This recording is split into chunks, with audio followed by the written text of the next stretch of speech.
तं नमामि हरिं परं श्रीहरये नमः श्रीहरये नमः श्रीहरये नमः गोपिका जीवनस्मरणं सद्गुरुनाथ महाराज की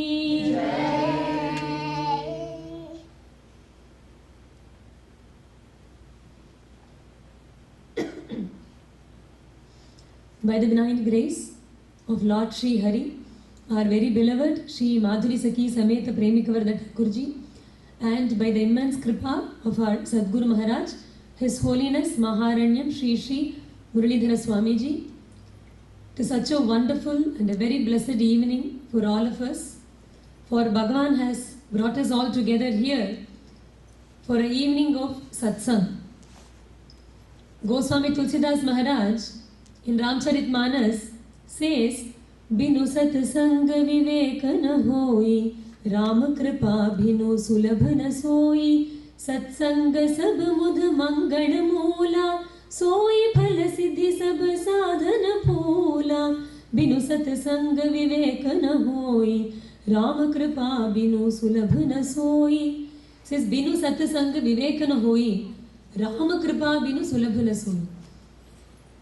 If we have to have what is called as discernment, the wisdom to know not just the good from bad, that even an animal would know. Even a normal goat or a cow knows to differentiate between what's good for it and what's not. Is it not? It knows that some grasses are not good for it. You don't even go near it. So how are we different from them? What makes us different is this viveka. And the viveka is the discernment to realize or to understand the difference between not just the good and bad, but to know the best among everything that's good. To be able to choose the supreme most welfare for our own self. That is viveka. And that does not happen unless we come to a satsanga. Unless we get the company of a mahatma who's a realized soul. But then our Goswamiji says, Binu satsanga viveka na hoi, without a satsanga, you will not have the discernment, but Ram Kripa Binu Sulabh na soi. Without Bhagavan's Kripa, Sri Ramachandra Prabhu's Kripa, one cannot get into Satsanga in the first place. The general opinion of everyone is that if we come to temple, if we chant Bhagavan Nama, if we chant shlokas, if we engage ourselves in something religious or spiritual, we will be the recipient of Bhagavan's grace. Is it not? That's not wrong. But a higher truth is that only if we have Bhagavan's grace can we come to a temple, can we come for a satsang, can we do Nama Sankirtana. For coming to a temple or a satsang, we need Bhagavan's grace in the first place. That's the beauty of it. Many of us might think that we are here by our own choice, but never is it true. Whenever we come for a katha like this, one thing is assured, that today Bhagavan has thought of us. Otherwise we won't be here. His kripa is already upon us. As a matter of fact, in Bhagavatam, in Srimad Bhagavatam, a great king called Muchukunda, who came in the lineage of none other than Sri Ramachandra Prabhu. He was the ancestor. He was the Ikshvaku Kula. He was a very great warrior to the extent that Devas used to take his help when they had to fight the Asuras.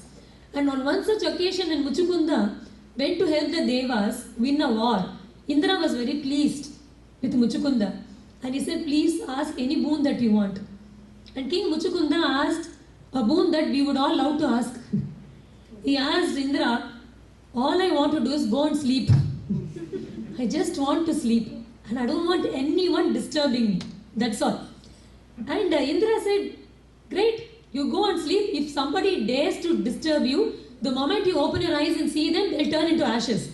Muchukunda didn't ask for that. He just wanted to sleep. But then Indra gave this extra boon. And Muchukunda said, okay, and he came down back to the earth. He went into a deep cave and he slept off. This happened somewhere in the beginning of Treta Yuga. Well before Ramachandra Prabhu's avatara and all. He just went and slept off. And then yugas passed. And Ramachandra Prabhu's avatar also happened. Muchukunda did not have his darshan. He was in a happy sleeping state. So he didn't even know that Bhagavan was there. And later, in the end of Dwapara Yuga, when Bhagavan came back as Sri Krishna, Muchukunda was still sleeping. And Bhagavan, he did not have the mood to fight both Jarasandha and Kalayavana at a point. When Bhagavan was in Mathura, he was attacked from both sides. So Bhagavan shifted his residence to Dwarka from Mathura. By his yogic power, he shifted everyone there. And then once in Dwarka, when he was attacked by Jarasandha, Bhagavan went and he fought for some time. Then he got bored, he ran away. Imagine, the same Krishna who tells Arjuna, don't you dare turn away from this war because people will call you coward. Klaipyam Makuru Partha, don't be a coward, you better fight. No one is going to tell that, oh, Arjuna was great. He did not want to, fight and shed any blood. That's why he gave up. No one would ever say that. They'll say you are a coward. So you better fight. That same Krishna, he got bored in the middle of the war and he just ran away. That's why Krishna is called Ranichod. In Dwarka, Krishna is Ranichod. Is it not? Because that itself becomes a a title for him. Running away from battlefield is what we see. Everything Krishna is, the way we celebrate Krishna is very unique. Is it not? We say Jara, Chora, Shikamane. We call him a thief and we celebrate it. We call him someone who runs away from battlefield and we celebrate it. Krishna is like that. So Bhagavan ran off from there, and here in Dwaraka, Kalayavana came to attack him. And Bhagavan again, he just walked out, Nirayudha Pani, without having any weapon in his hand. He just had one beautiful lotus and he just walked out of his palace. Kalayavana saw, Narada Maharishi had described Krishna so beautifully. Kalayavana knew this was Krishna. So he started following him. He said, Krishna, wait, I want to fight with you. Bhagavan turned back, he looked at him, started running again. And Kalayavana chased him. And Bhagavan ran and entered a cave. And Kalayavana went there, he chased him till there and went into the cave. He saw somebody was sleeping. He got so irritated. This fellow, what kind of a warrior is he? He came, first of all, I called him for a duel and this fellow ran away. And then he is coming and sleeping as if nothing is happening. He got so irritated, he kicked the sleeping person with his legs. And unfortunately for Kalayavana, that was Muchukunda. And the moment he was awakened by someone like this, he opened his eyes and he saw this Kalayavana turned into ashes. And now slowly Krishna peeked from behind. And Muchukunda looks at him. Immediately he understands this is somebody divine. He asks him who you are. Bhagavan says it's going to take time if I tell you who I am. Because he said, what is your name? I have around 1,000 names. Usually if you don't do a mistake and you say continuously, it will take 20 minutes. Sahasranama. But if you get stuck in between, which most of us will, we'll be telling Sahasranama like a Lakshanama. Lakshanama will be on and on and on. Is it not? So Bhagavan said, long story short, in this avatara, I am born as Vasudeva Krishna, Vasudeva's son Krishna. And otherwise my avatars are Ananta. Immediately Muchukunda understood this is Bhagavan. Because in Treta Yuga itself, his guru Gargacharya had told him that you will see Krishna in Dwapara Yuga. See, at that time Muchukunda didn't understand. How am I going to see Krishna in Dwapara Yuga? Then he knew that he would hibernate all along and finally he will awaken only at the time of Dwapara Yuga. And he had darshan of Bhagavan. He does a beautiful stuti, Muchukunda stuti in Srimad Bhagavatam, Dashmaskanda, Uttararda, 51st chapter. In that he says to Bhagavan, Bhavapavargo brahmato yada bhavet janasya tarhi achyuta satsamagamaha satsangamo yadhi tadaiva sadgato paravareshe tvai jayate mati. He says, Krishna, only when you look at a jiva and you decide that this will be the last janma for this jiva. When you decide about a jiva like that, only then do you bring that jiva to satsanga. Not otherwise. We get to be in the company of a jnani, of a true realized soul, of a mahatma, only when it is time for us to end the cycle of birth and death. Not until then. That is the beauty of satsanga. That's why in Srimad Bhagavatam, in the 5th canto, we have Bharata Yogeshwara's charitra. And Bharata Yogeshwara gives upadesha to the great king Rahugana. Rahugana is in search of a guru. See, we should never go in search of a guru. We should go in search of only Bhagavan. If we go in search of Bhagavan, Bhagavan will send a guru. That's always the case. When Rahugana went in search of a guru, assuming that Kapila Vasudeva is his guru. See, we don't get to choose our guru. Okay? Fortunately for us. Unfortunately for the guru, he also does not get to choose his disciples. It is Bhagavan who makes this match. So none of us have a choice. We are fortunate. Because if we make our own choice, it will always be wrong. Is it not? Even the simplest thing we pray to Bhagavan. There are times when we go to Bhagavan and we'll fight with him. We'll say, no, I want this job. Hey, Krishna, you have to give this job to me. We'll beg and we'll do what not. And then if Bhagavan blesses that job, after a year or two, we'll go to Bhagavan and say, why did you give me this job? Just because I asked. How irritating this superior of mine is. You only asked. So we can never be sure of what we actually want. No, we always think that something is good for us and then after some time we won't like it. That's a problem.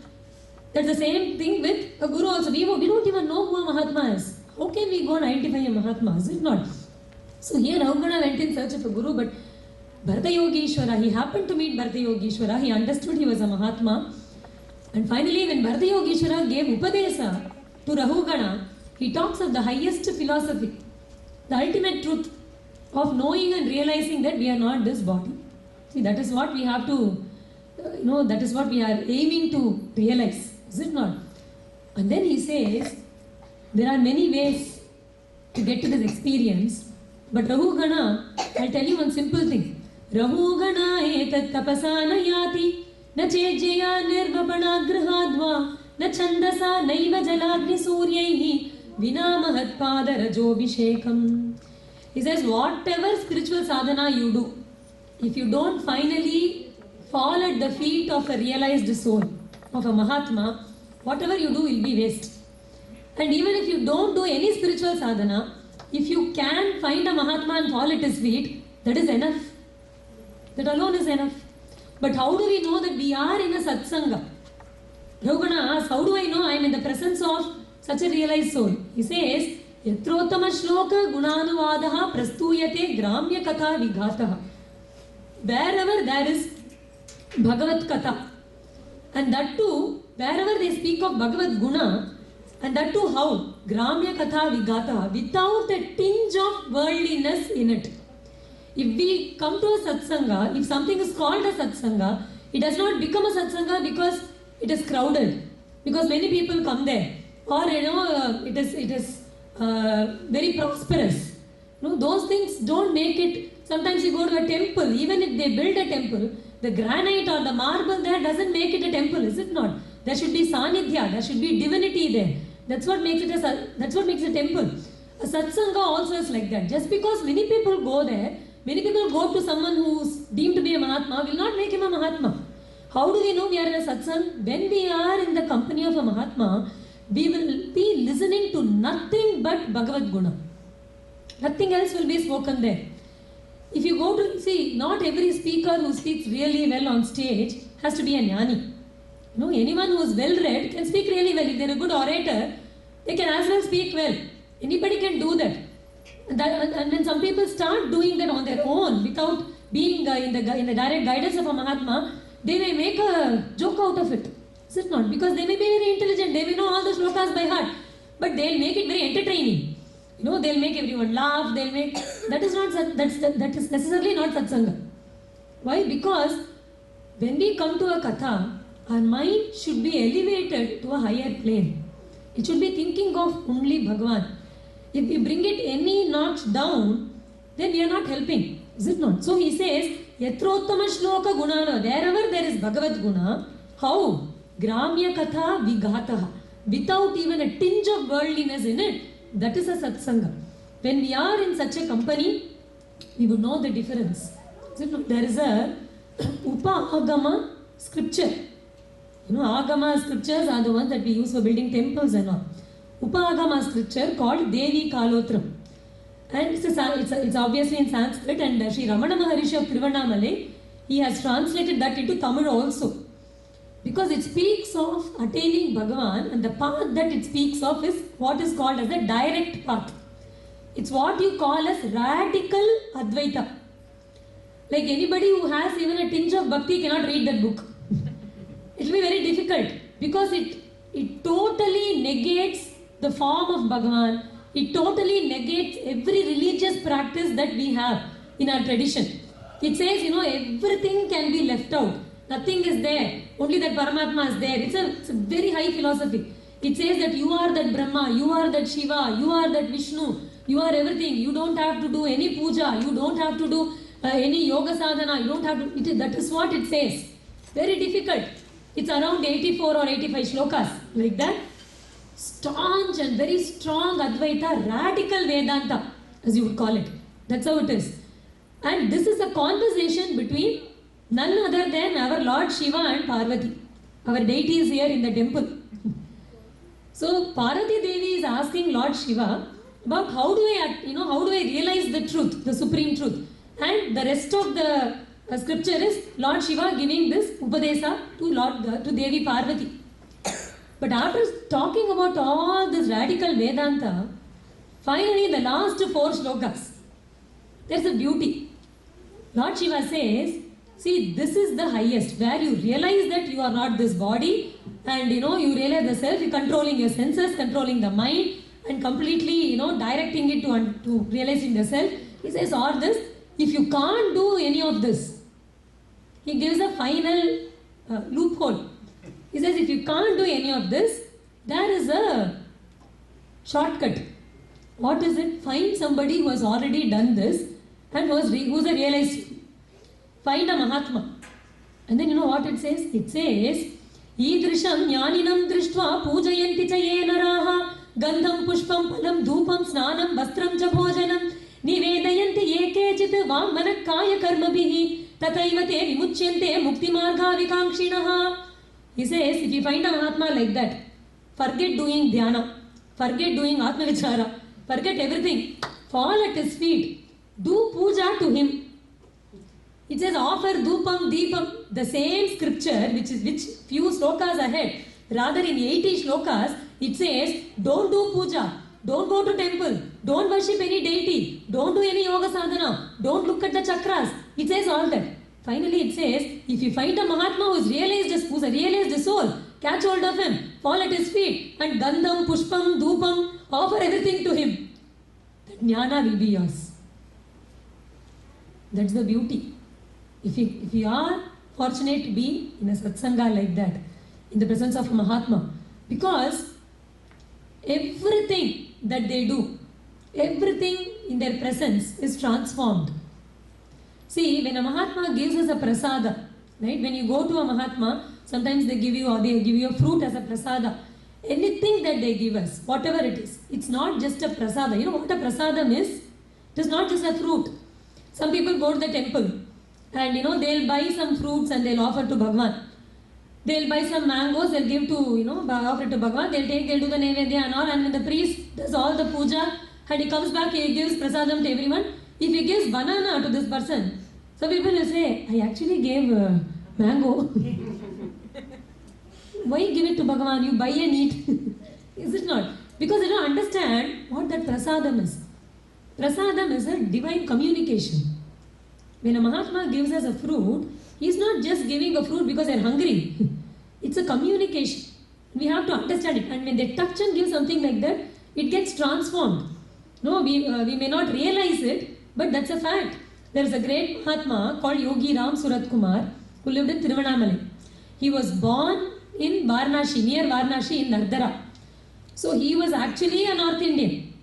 But in search of truth, he came to South, to Tiruvannamalai.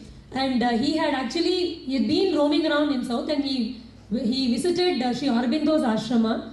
Then he went to Sri Papa Ramdasji's ashrama. And in Tiruvannamalai, he came to Ramana Bhagavan's ashrama, Ramana Maharishi's ashrama. But he didn't stay anywhere, he just went back. But later when he heard in 1950 that both Sri Aurobindo and Sri Ramana Maharishi had attained Samadhi, they quit this mortal coil. He got frightened that he may not find a guru. He went running to Papa Ramdas, and there he got initiated in Ramanama. Shri Ram Jai Ram Jai Jai Ram. And by merely chanting that Ramanama for 7 days and 7 nights, he attained the highest spiritual experience just by Nama Sankirtana. And for very long, he lived till 2001. He blessed the land of Tiruvannamalai, and after 1952, he never left Tiruvannamalai. He remained there for the rest of his years, and it was not easy because those were the days when in Tamil Nadu there was a big agitation against Hindi. Learning Hindi, speaking Hindi, everything was wrong. It was called Hindi agitation. People used to, have black flags because no one should learn Hindi. All such things were there. And if they see any North Indians, they would just thrash them. And Yogi Ramsuratkumar had been left bleeding on the streets like that for so many times. But he never left that place. He always was in Tiruvannamalai. Once, a couple, they had gone to have darshan of Sri Yogi Ramsuratkumar in Tiruvannamalai ashrama. And while they left, he gave them a bag of fruits as prasadam. They took it, they did namaskara, they came back, and they didn't live in Tiruvannamalai, they lived elsewhere. When they went back to their house, next day, a friend of theirs called them. They said, Mahatma from some northern part of India, he has come to visit our place and he's staying with us. You please come and have his darshan. Because they are very astikas, they go to such places, they were invited by their friend. So they also thought, let us go, but next day morning they were in a hurry. They didn't have time to buy any fruits. So what they did, Yogi Ramsuratkumar had given them a bunch of fruits, is it not? They took 2 from that and they took it to this Mahatma. And they gave it to him, they did namaskara, they came off. Next day morning, that friend called them and they said that Mahatma wants to see you again, please come. And they went back, they did namaskara, and he had those 2 fruits in his hand. And he asked, where did you get these from? So they felt very ashamed. Because, they didn't buy it. They said, we are very sorry, but we didn't buy it. We went to see a Mahatma in Tiruvannamalai. He blessed us with this, so we just thought we'll give it to you. A party will give it to you. He said, I knew that this was not from any shop, because after you gave it to me, the whole night, I heard Shri Ram Jai Ram Jai Jai Ram, Shri Ram Jai Ram Jai Jai Ram, Shri Ram Jai Ram Jai Jai Ram, Om Shri Ram Jai Ram Jai Jai Ram. This chanting was coming out of these fruits. Because anything that a Mahatma touches, it becomes different. It becomes divine. You don't understand that. There was a big scholar in Pandharpur, and he had some worldly problem. And one day he was very depressed. He was walking in Pandharpur. He happened to see a Satsanga. It was the time when Tukaram Baba was there. And Tukaram Baba was conducting a beautiful Satsanga there. And obviously these Mahatmas, they sing and they dance for Bhagavan. They don't look at the audience. They don't dance for, the people there. So he was immersed in the Nama Sankirtana and he had totally forgotten this world. That's how he was. And everybody was, when the Mahatmas in that state, just being around them will be so vibrant with that sanidhya. So they were all in that state, and when he saw that, he also went in, and he had, first time he is in a satsang like that, he had a very different experience, and his eyes were filled with tears. What it was, he understood, because he was a scholar. He understood this was some divine experience, and he craved for it. Though he was depressed about something worldly, he thought, he forgot about it, and after satsanga was over and everybody left, he still lingered around. And slowly Tukaram Baba was still in that high state of trance. While he was like that, this scholar, he went to him, did namaskara, and he said, Baba, you must be having such a beautiful experience. Please bless me with that prema that you have for Bhagavan. Please bless me with that experience, with that prema bhakti.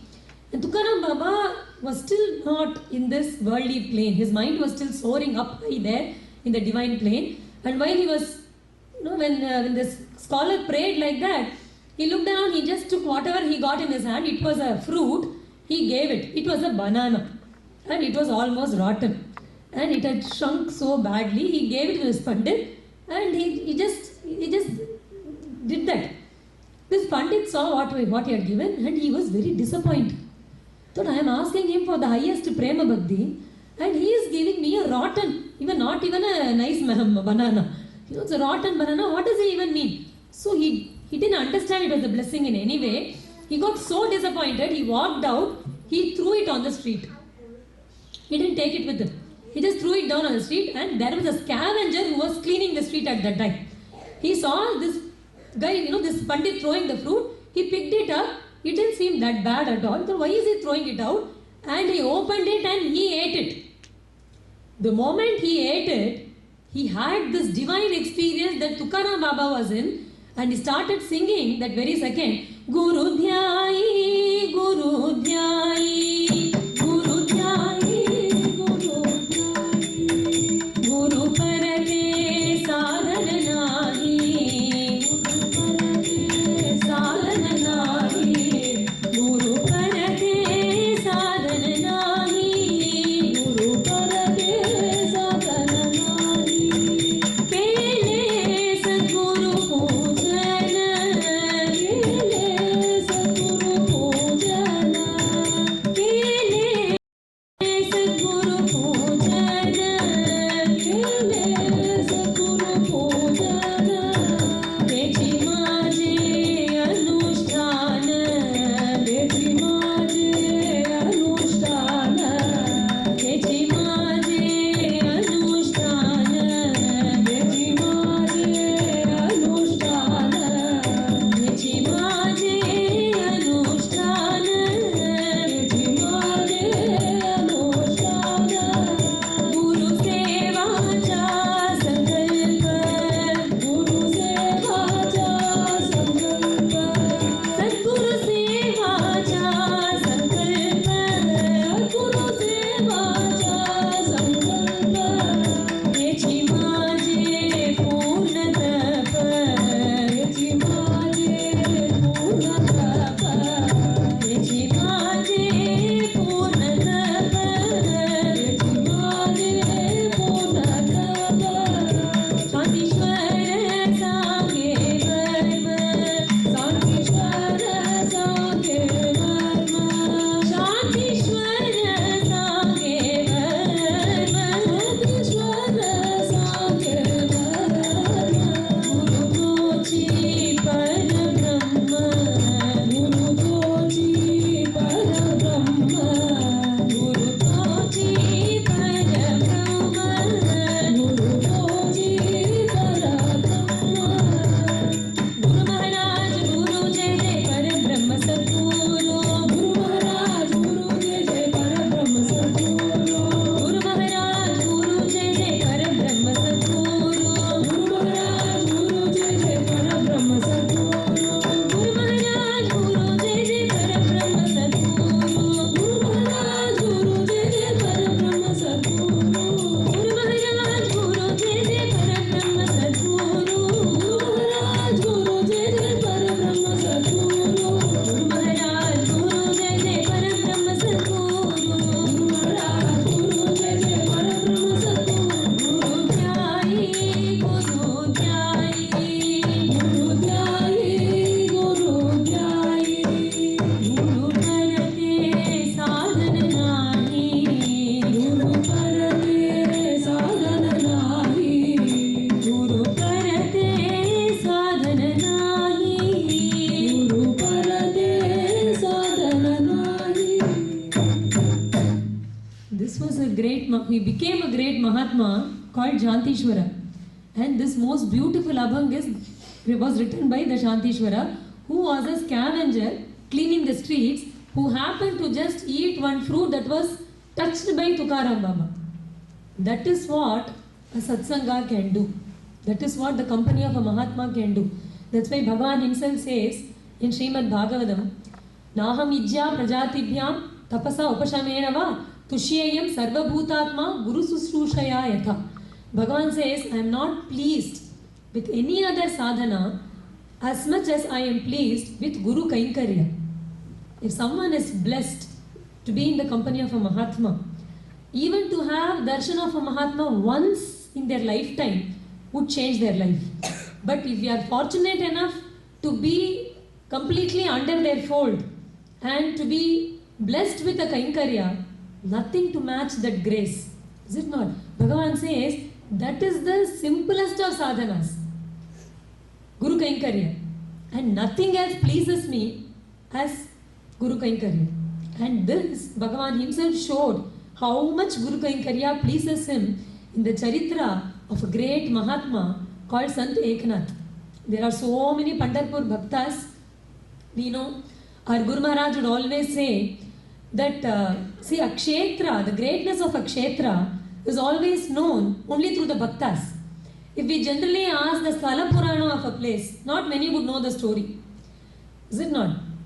If we say, Guru Vairappan, not many of them would know how Guru Vairappan came there in Kerala, in Guruvayur. We don't know. But most of them who know Guru Vairappan would know about Pundanam or Narayana Bhattatri, who wrote Narayaniyam. You certainly know about them. In Bhadrachalam we have a beautiful Rama temple, even today. If you ask somebody how that Rama came there, we don't have any clue.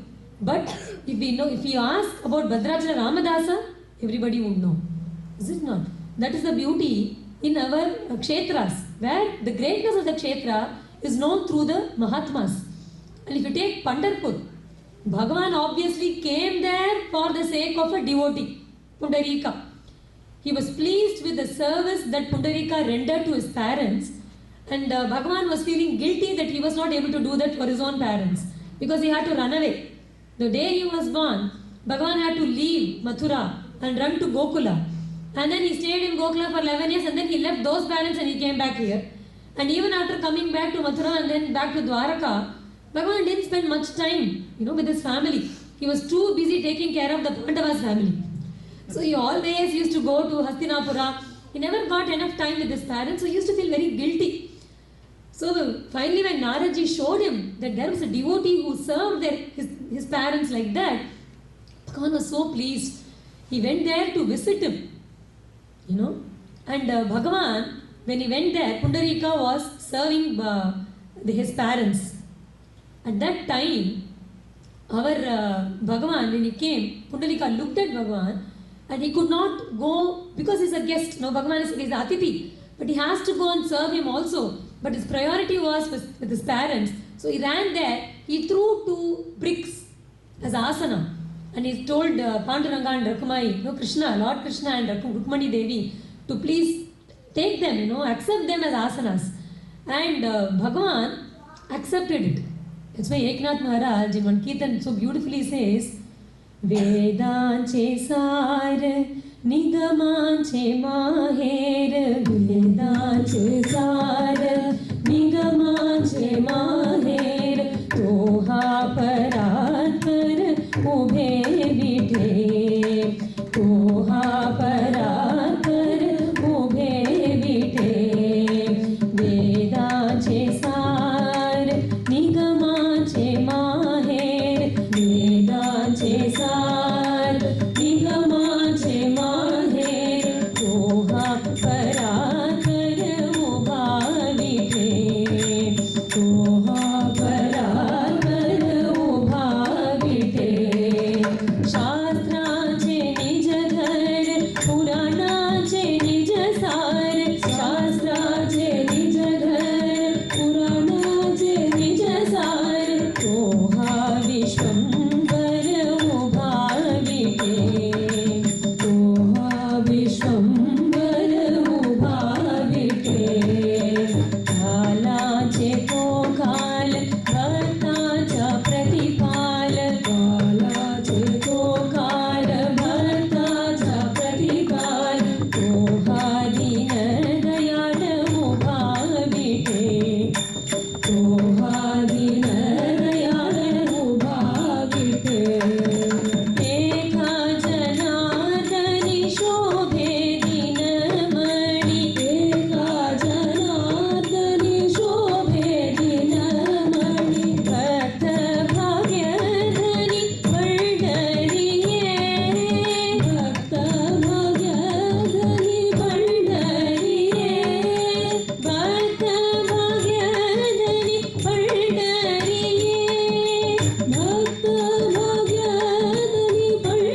Pandariye, Bhakta Bhagyadhani Pandariye, Bhakta Bhagyadhani Pandariye, Bhakta Bhagyadhani Pandariye, Bhakta Bhagyadhani Pandariye, Bhakta Bhagyadhani Pandariye, Vedanche sar, Nigamanche maher, Toha Paratpara Ubhaviti.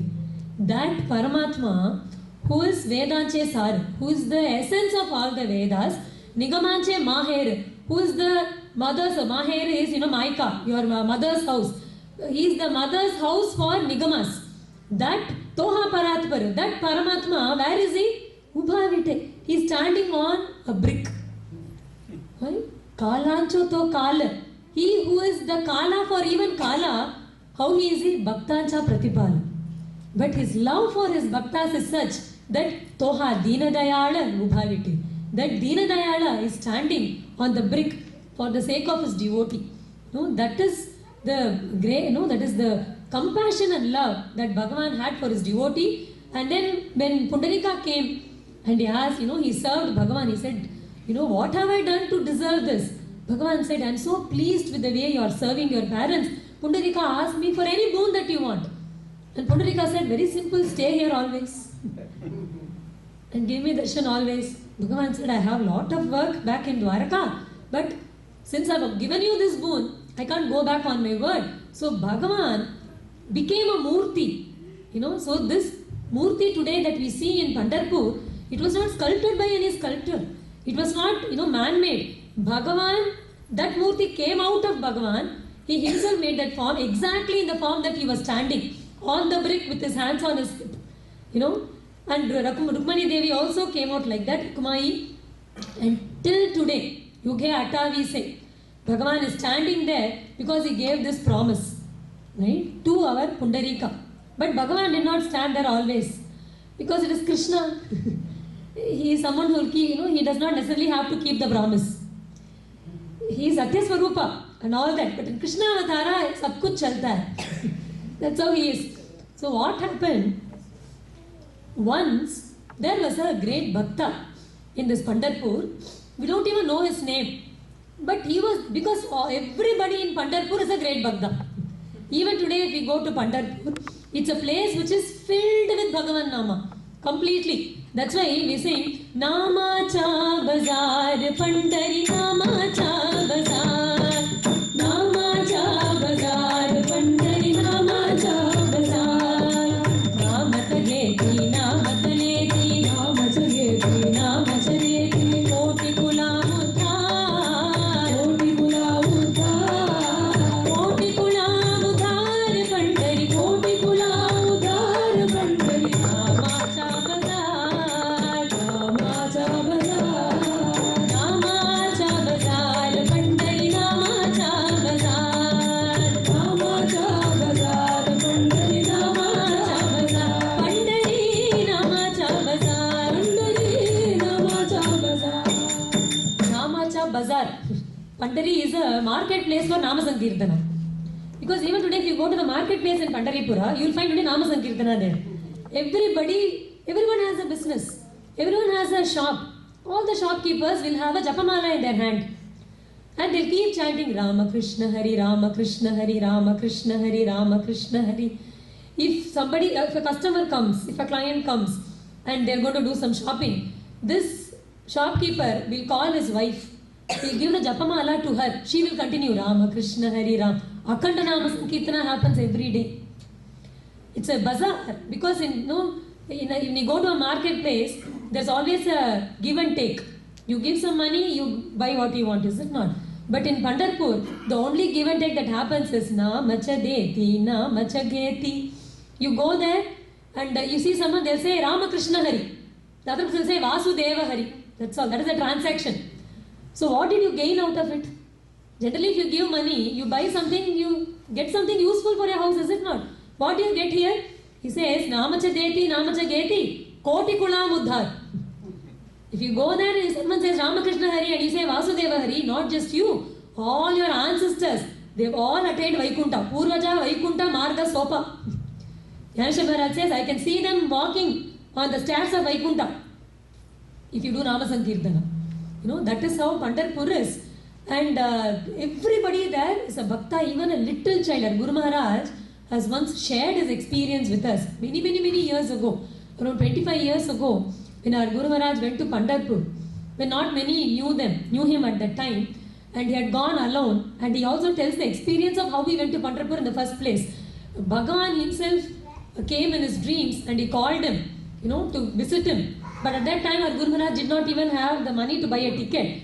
Next day, some Bhakta came with a ticket to Pandharpur. He said, I had this, somehow I was feeling inspired to buy this and take it to Pandharpur with me. And that's why in a Kirtana, Guru Maharaj says, Pandaripuram Varai Pandurangan Ennai Azhaikindran. Panduranga is calling me to Pandharpur. He went there and one day he shared his experience. After having his bath in Chandrabhaga, our Guru Maharaj was walking towards his place of stay. And while he was walking, from a distance, he saw a 2-3-year-old child. And the child was playing. It looked up and it saw somebody walking and it started walking towards our Swamiji. Our Swamiji was very young at that time and this child was only 2-3 years old. Swamiji initially was looking around to see if any parents are there out. But the child was outside its own house, the parents were inside. So Swamiji was actually a bit worried that this child is walking away like this from the house towards him without anybody to watch over. And he was looking around, he came near and then when the child started coming near, it was giving a smile. So Swamiji thought, maybe I look somebody like the child knows already. Like maybe it's uncle or it's some relative. That's why it's mistaken me to be somebody else. So he thought, let me see what it's doing, and he was waiting. And the child came, and you know what it did? It did a namaskara and it got up and it went back. Swamiji was so surprised. Then he realized that bhumi, that Pandharpur, is so divine that even a child which is just 2-3 years old has the samskara. Because all it saw was a sadhu. He had a tulsi mala, he had a gopi chandan. So he is a sadhu, that's what it has been taught. So it should do namaskar. That's all. It didn't know Swamiji. It didn't know Swamiji was Mahatma Jnani, nothing. It saw the gopi chandan, the tulsi mala, it just did a namaskar. That is the samskar, that is the greatness of the land of Pandharpur. Everybody is a bhakta there. And there was a bhakta who would never leave Pandharpur for anything. He had to see Panduranga every day. He had this and he could never imagine not seeing Panduranga even for one day. But one day it so happened that he had to go out of Pandharpur for some work. Usually if he leaves Pandharpur like that, he'll come back before night. The next day morning and again have darshan. He would never delay. But one day it so happened he went for work and it took long time. He couldn't come back easily. And he almost missed the darshan of Pundareeka that day, Panduranga that day. And while he was returning, it was very late. Morning he had left very early. He assumed he'll come back early in the evening to have darshan of Panduranga. It was already too late. But he didn't want to miss the next day also. So he was walking back to Pandharpur. And while walking back to Pandharpur, he was feeling so bad. He was feeling so bad that he didn't have Pandinath's darshana. He was angry with Panduranga. So these bhaktas, they fight with Panduranga. They know every conversation is with Bhagavan. So he was talking to Bhagavan, mentally. Saying, Panduranga, why did you do this? All I asked was to have your darshan. You could have finished this work of mine earlier. But no, see, I had to miss it. And he was very, very upset about it. And while he was coming back, it was late in the night, he was walking alone. He was doing this dhyana of this Pandharpur. Mentally. See, even if we sit and even if we go to temple and look at Bhagavan, or even in our own house, if we have a vigraha, we have a murti, we look at that Bhagavan, our mind may not have that kind of attention. But in dhyana, in bhava, you can have a dhyana only if your mind is in attention. Is it not? So he was in that bhava and he was enjoying, and Bhakta's bhava is very, very, very different. It is not what we see here. That's why even today if you go to Vrindavan, the Vrindavan that Meera Mata saw, or the Vrindavan that she sang, when we go today, we don't seem to see the same Vrindavan. Because we see the Prakrita Vrindavan. But what the Vrindavan that they see is what is called as the Bhavuka Vrindavan. Because they see everything divine. We see everything worldly. If we go there, we'll see, Kachra is here. We'll see the roads are not good. That's what we can think of. Because when we plan for a spiritual tour, the first thing we look for is a good place to stay, good food to eat. Our level of thinking is only so much. But these Mahatmas, they see Bhagavan in everything, is it not? And this Bhakta had such soaring bhavas. So mentally he was walking, but his eyes were closed, his mind was elsewhere, and in his bhava, Pandharpur was totally golden. And the temple was a golden temple. And the stairs leading to Pundareeka were all gold, and they had every kind of gem, rubies and emeralds, and they were all embedded in it, and it was the richest temple. It had 7 praharas in his bhava, and the Dwarapalakas were none other than Ganapati and Subramanya for Panduranga. And generally in the temples, in India you'll have a small counter where they'll give you Archana ticket. You get a ticket to do the Archana and all. And the person giving ticket for Archana was Brahmaji. In his Bhavaloka, Brahmaji was sitting there, and all the Devas were all serving in the temple in many ways. And it was Sakshat Devi. Our Parvati, our Durga Mata, she was the one who was sweeping the temple, and she was, drawing Rangoli in his Bhava. So he was happily in this Bhavaloka, and it was the same time, it was when Ramaraya, who was the ruler, he was disguised as a layman, and he was going around in night rounds. See, those were the days when the kings used to do that. They would dress up like a common peasant, and they'll walk around in the night to actually know about, get a feedback about their own ruling. Is it not? They were genuine in getting it. So he was going like that, and while he was masquerading as a normal person and he was on a horse riding, he suddenly saw in the middle of the night there was this man, this devotee walking in the middle of the night with nobody along, talking to himself and looking like totally lost. Obviously the king was very suspicious. So when he stopped him and he said, "Hey, who are you? Where are you going?" He said, I am going to Pandharpur. He said, "Pandharpur, where is it?" The moment the king asked, "Where is Pandharpur?" this Bhakta got furious. He looked at him and he said, "Why are you even alive? You don't know Pandharpur?" The king was shocked. He said, "Why is it so important that I should know Pandharpur?" He said, "Pandharpur is where Panduranga is. You don't know the Panduranga temple?" He said, "No." Oh my God, why did I even see somebody like this today? Panduranga, have you not tortured me enough today that you are sending me someone like this who does not even know you exist? He said, "Please calm down, tell me what this Pandharpur is." Pandharpur is a golden city. Have you not been to the temple there? It's a beautiful temple. It has Sapta Prahara. It is all golden. And it is Sakshat Ganapati and Subramanya, the Dwarapalakas there. It is Brahmaji who is giving the tickets. And as a matter of fact, this Devi who is doing the, Rangoli. The moment he said that, this Ramaraya, the king Ramaraya, was a Devi Upasaka. He got very angry. He said, "What?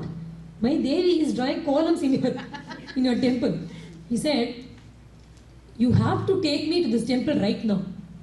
I want to see." Because being the king of this place, how come I don't know about such a beautiful golden temple and such a rich temple with all the devatas, just casually walking around here? How come I don't know? You tell me about this. You show me now. Because you have told me you're going to show me now. And here he says, if I don't see the same temple there, if I don't see all these people there, rest assured, tomorrow morning you will not be alive. And he reveals himself to be the king, and this Bhakta is Nirbhaya. He is fearless. Because he's still in that, his mind is still soaring high in that trance. He has no clue about who he is talking to and how he is. And he said, good that you have this buddhi to see Panduranga at least today. Come with me. And he took the king along, and as he walked towards Pandharpur, when they were nearing Pandharpur, slowly from Bhava Loka, he came down to normal Loka. He looked around, he saw what was happening. He saw the king was a king. Because he wanted to see what it was, he became, he revealed himself to be a king. And now this Bhakta got a bit frightened. He said, "Panduranga, what did I do? I have told him that everything is golden. I have told him all the devas are all here. And Devi is here."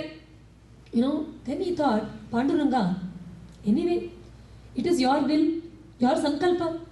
If you want to reveal that divine Pandharpur to this king, you reveal and save me. Otherwise it's okay, because if you save me, I will do bhajan here in Pandharpur. Otherwise tomorrow I will meet you in Vaikunta and I will do bhajan there. So anyway I am going to do bhajana. So I don't lose anything. Now where do you want to, Panduranga, if you want my bhajana here, then you better save me. Otherwise I will go and sing for only Vaikunta Bhajana. You will miss it." And he took he took Ramaraya there. When he went there, Ramaraya had the same darshan that this Bhagavatar had in his vision. He saw golden, entire Pandharpur was golden hued. He saw the temple was, shining. He went there. When he entered, Sakshat Parvati Devi was drawing kolam and she saw Ramaraya. She knew him to be his devotee, her devotee. So she said, Ramaraya, I'm so glad you are here. He did Namaskara. He said, I wanted you to visit my brother. Please go. There are many people who can do this service for my brother, but he likes only my kolam. That's why I am here. And I do it. See, once you have the darshan of one deity, you can have the vision of darshan of the other forms of Bhagavan easily. Because he was a Devi Upasaka, he already had the maturity to see Devi. So when he went inside, he saw Panduranga not as just that Murti that we see today, but as Panduranga himself, consciously.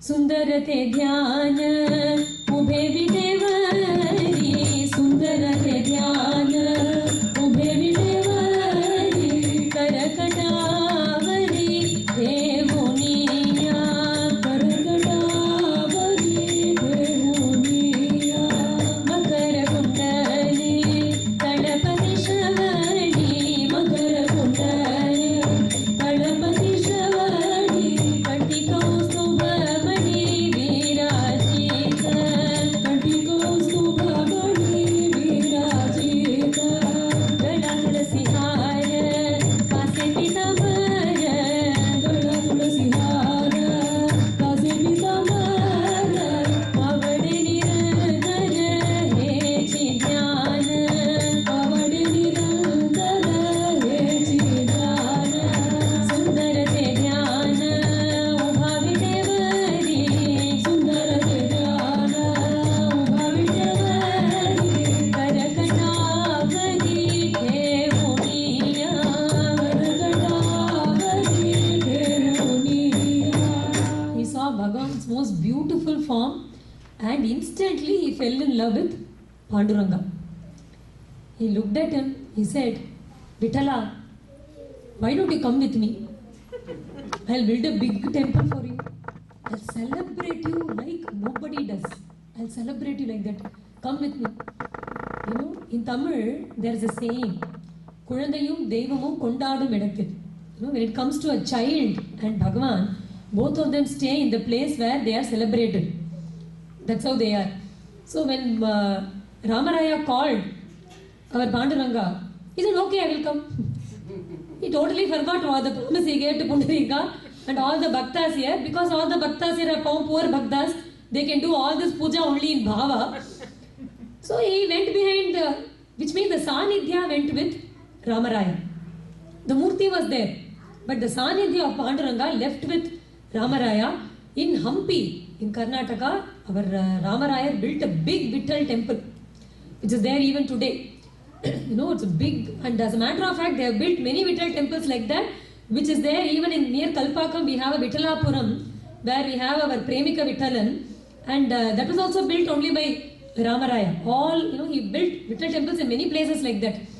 And our Panduranga went there, settled happily in Hampi.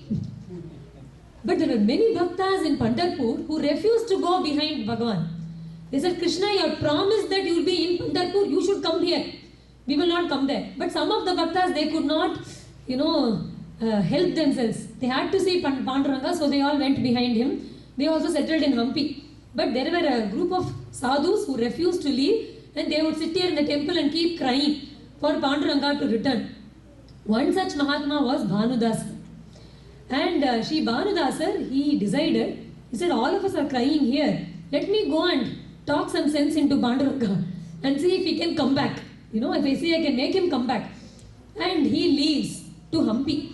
He goes there, he sees the big temple and the way Ramaraya is treating Bhagavan with Pitambara, all the silk clothes and the way he celebrated there. He thought, Amma Krishna, why will you ever come back to Pandharpur? You are very happy here. He went near and Panduranga was very happy. He looked at him, these Mahatmas could talk to Panduranga. So he went to him, Bhagavan said, Bhanudasa, I'm so happy to see you. He said, all fine. If you really wanted to see me, you would have come to Pandharpur, no? Bhagavan said, no, the king called me, so I came. Bhanudasa said, all the bhaktas there are crying, Krishna, you should come. How can you forget the promise you gave to Pundareeka? You said you'll stay in Pandharpur always. How can you leave the banks, the shores of Chandrabhaga like that? You have to come. Bhagavan said, don't worry about it. Keep calm, don't worry. It will all happen in time. Now that you have come, you're going to stay here? He said, no, of course not. I am certainly leaving to Pandharpur. I'll be here for the night. Tomorrow I'm leaving. He said, I wish you could stay back here. No. If you want, you come with me. He said, I don't know if I can do it. But anyway, Bhanudasa, now that you are here, I want to give you something. So Bhagavan removed the costliest of his necklace, Ratnamala, and he put it on Bhanudasa as Prasadam. Bhanudasa said, what do you think I am? You're trying to bribe me with this. No, it's a Prasadam, we just keep it. He said, I don't want. No, you keep it. It's a Prasadam, we just keep it. I said, okay. And Bhanudasa had that. He was talking with Pandharanga for a long time, then he left. See, everybody was seeing Bhanudasa standing near Bhagavan and talking. Nobody saw Bhagavan talking. They didn't have the maturity. And after some time, Bhanudasa came back. Nobody noticed. He stayed there. He went, he stayed in some mata that night. Happily, he did not even remove the Ratnamala from his neck. Because it didn't really matter to him. It was given by Bhagavan to him, so he didn't even touch it. Next day morning, when the Pandas came and they opened the temple of Panduranga, they saw the Ratnamala missing. They were shocked. They went to the king directly. And the king immediately ordered the soldiers to search for it everywhere. It was very easy. Because everybody was telling there was one new devotee who had come from Panduranga, from Pandharpur. He was standing near Panduranga and talking for a long time. He must have only stolen it. It was very easy to find Bhanudasa. He was sitting under some tree with the Ratnamala happily shining on his neck. They thought, how dare he steals it and he's showing it off. Immediately they told of Bhanudasa, it took him directly to the king. Immediately the king, without even inquiring, because he saw this Bhagavata with the Ratnamala, it was proof enough, immediately ordered him to be killed. He sentenced him to be killed. The moment he pronounced the sentence, instantly Panduranga came there. Because Pandurangan had come to Hampi only on one condition. He had told that I'll come behind you, but the day you do Bhagavata Apachara, I will not stay with you. So Ramaraya was very careful about it. And today Bhagavan came in front of him and he said, Ramaraya, I'm leaving. I'm going back to Pandharpur. He said, why? What happened?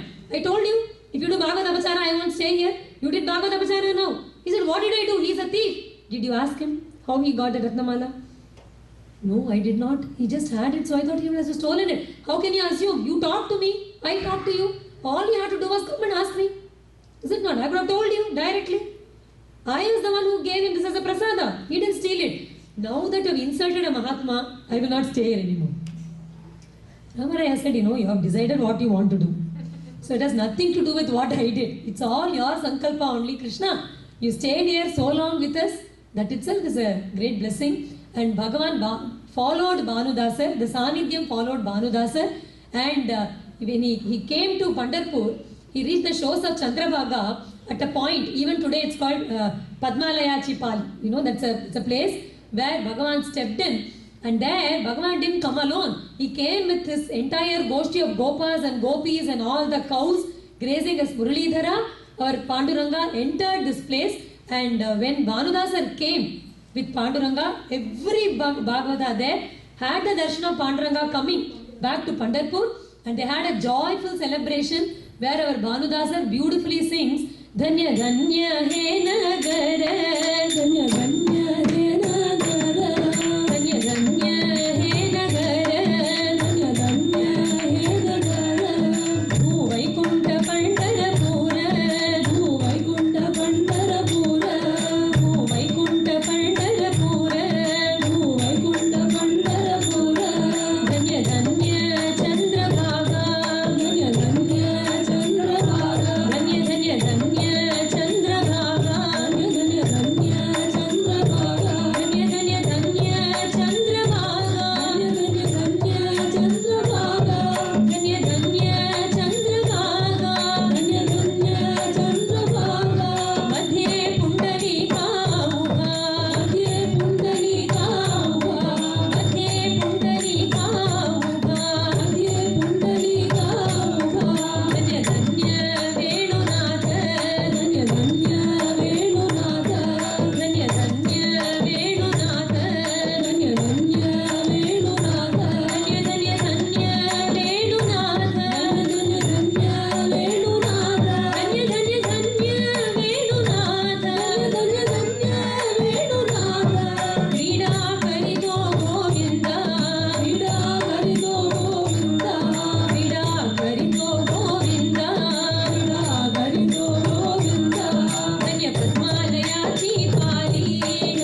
Punya He Nagar.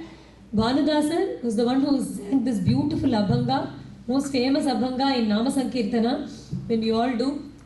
And this is a abhang that describes Bhagavan's return to Pandharpur. And it was the great grandson of this Bhanudasa that our Sant Eknath was. So Eknathji's parampara itself, he came from a parampara of great bhaktas.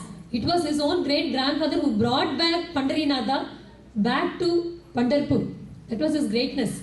And Bhanudasa's son was Chakrapani, and Chakrapani's son was Surya Narayana. And Sri Surya Narayana was also a great devotee of Vithala.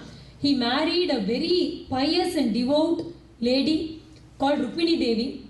And it was for this fortunate blessed couple that Sri Sant Eknath Maharaj was born. And when Eknath Maharaj was born in such a beautiful family, obviously he learnt all the Shastras. Even while he was very young, he learnt everything, all the Vedas, Itihasas, Puranas. He learnt everything under the guidance of his father himself as his guru. And when he was around 11-12 years age, when he had mastered all the scriptures, it was then that he wanted to go to a guru. Because he understood that the saram, the essence of all the Shastras, how much ever we study, how much ever knowledge we have, scriptural knowledge we have, that will not lead us to realization. Like I said in the very beginning, knowing many can do. Anybody can get 7 slokas of Bhagavad Gita by heart, or all the stutis of Bhagavatam by heart. Even there are many scholars who know the 18,000 slokas of Bhagavatam by heart, with the commentary by heart. You know, I know people who are like that. There are many of them who can do that. So even that doesn't make them jnanis, is it not? It's a great gift, no doubt. It's a great blessing, no doubt. We are not trying to bring it down in any way, but the fact is, reading scriptures, knowing shlokas alone is not enough. We have to understand the essence and have it in experience.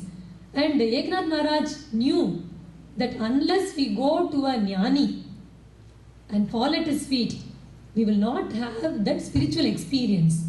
But like I said again in the beginning, we cannot go in search of a guru. Because how do we know someone is a mahatma or not?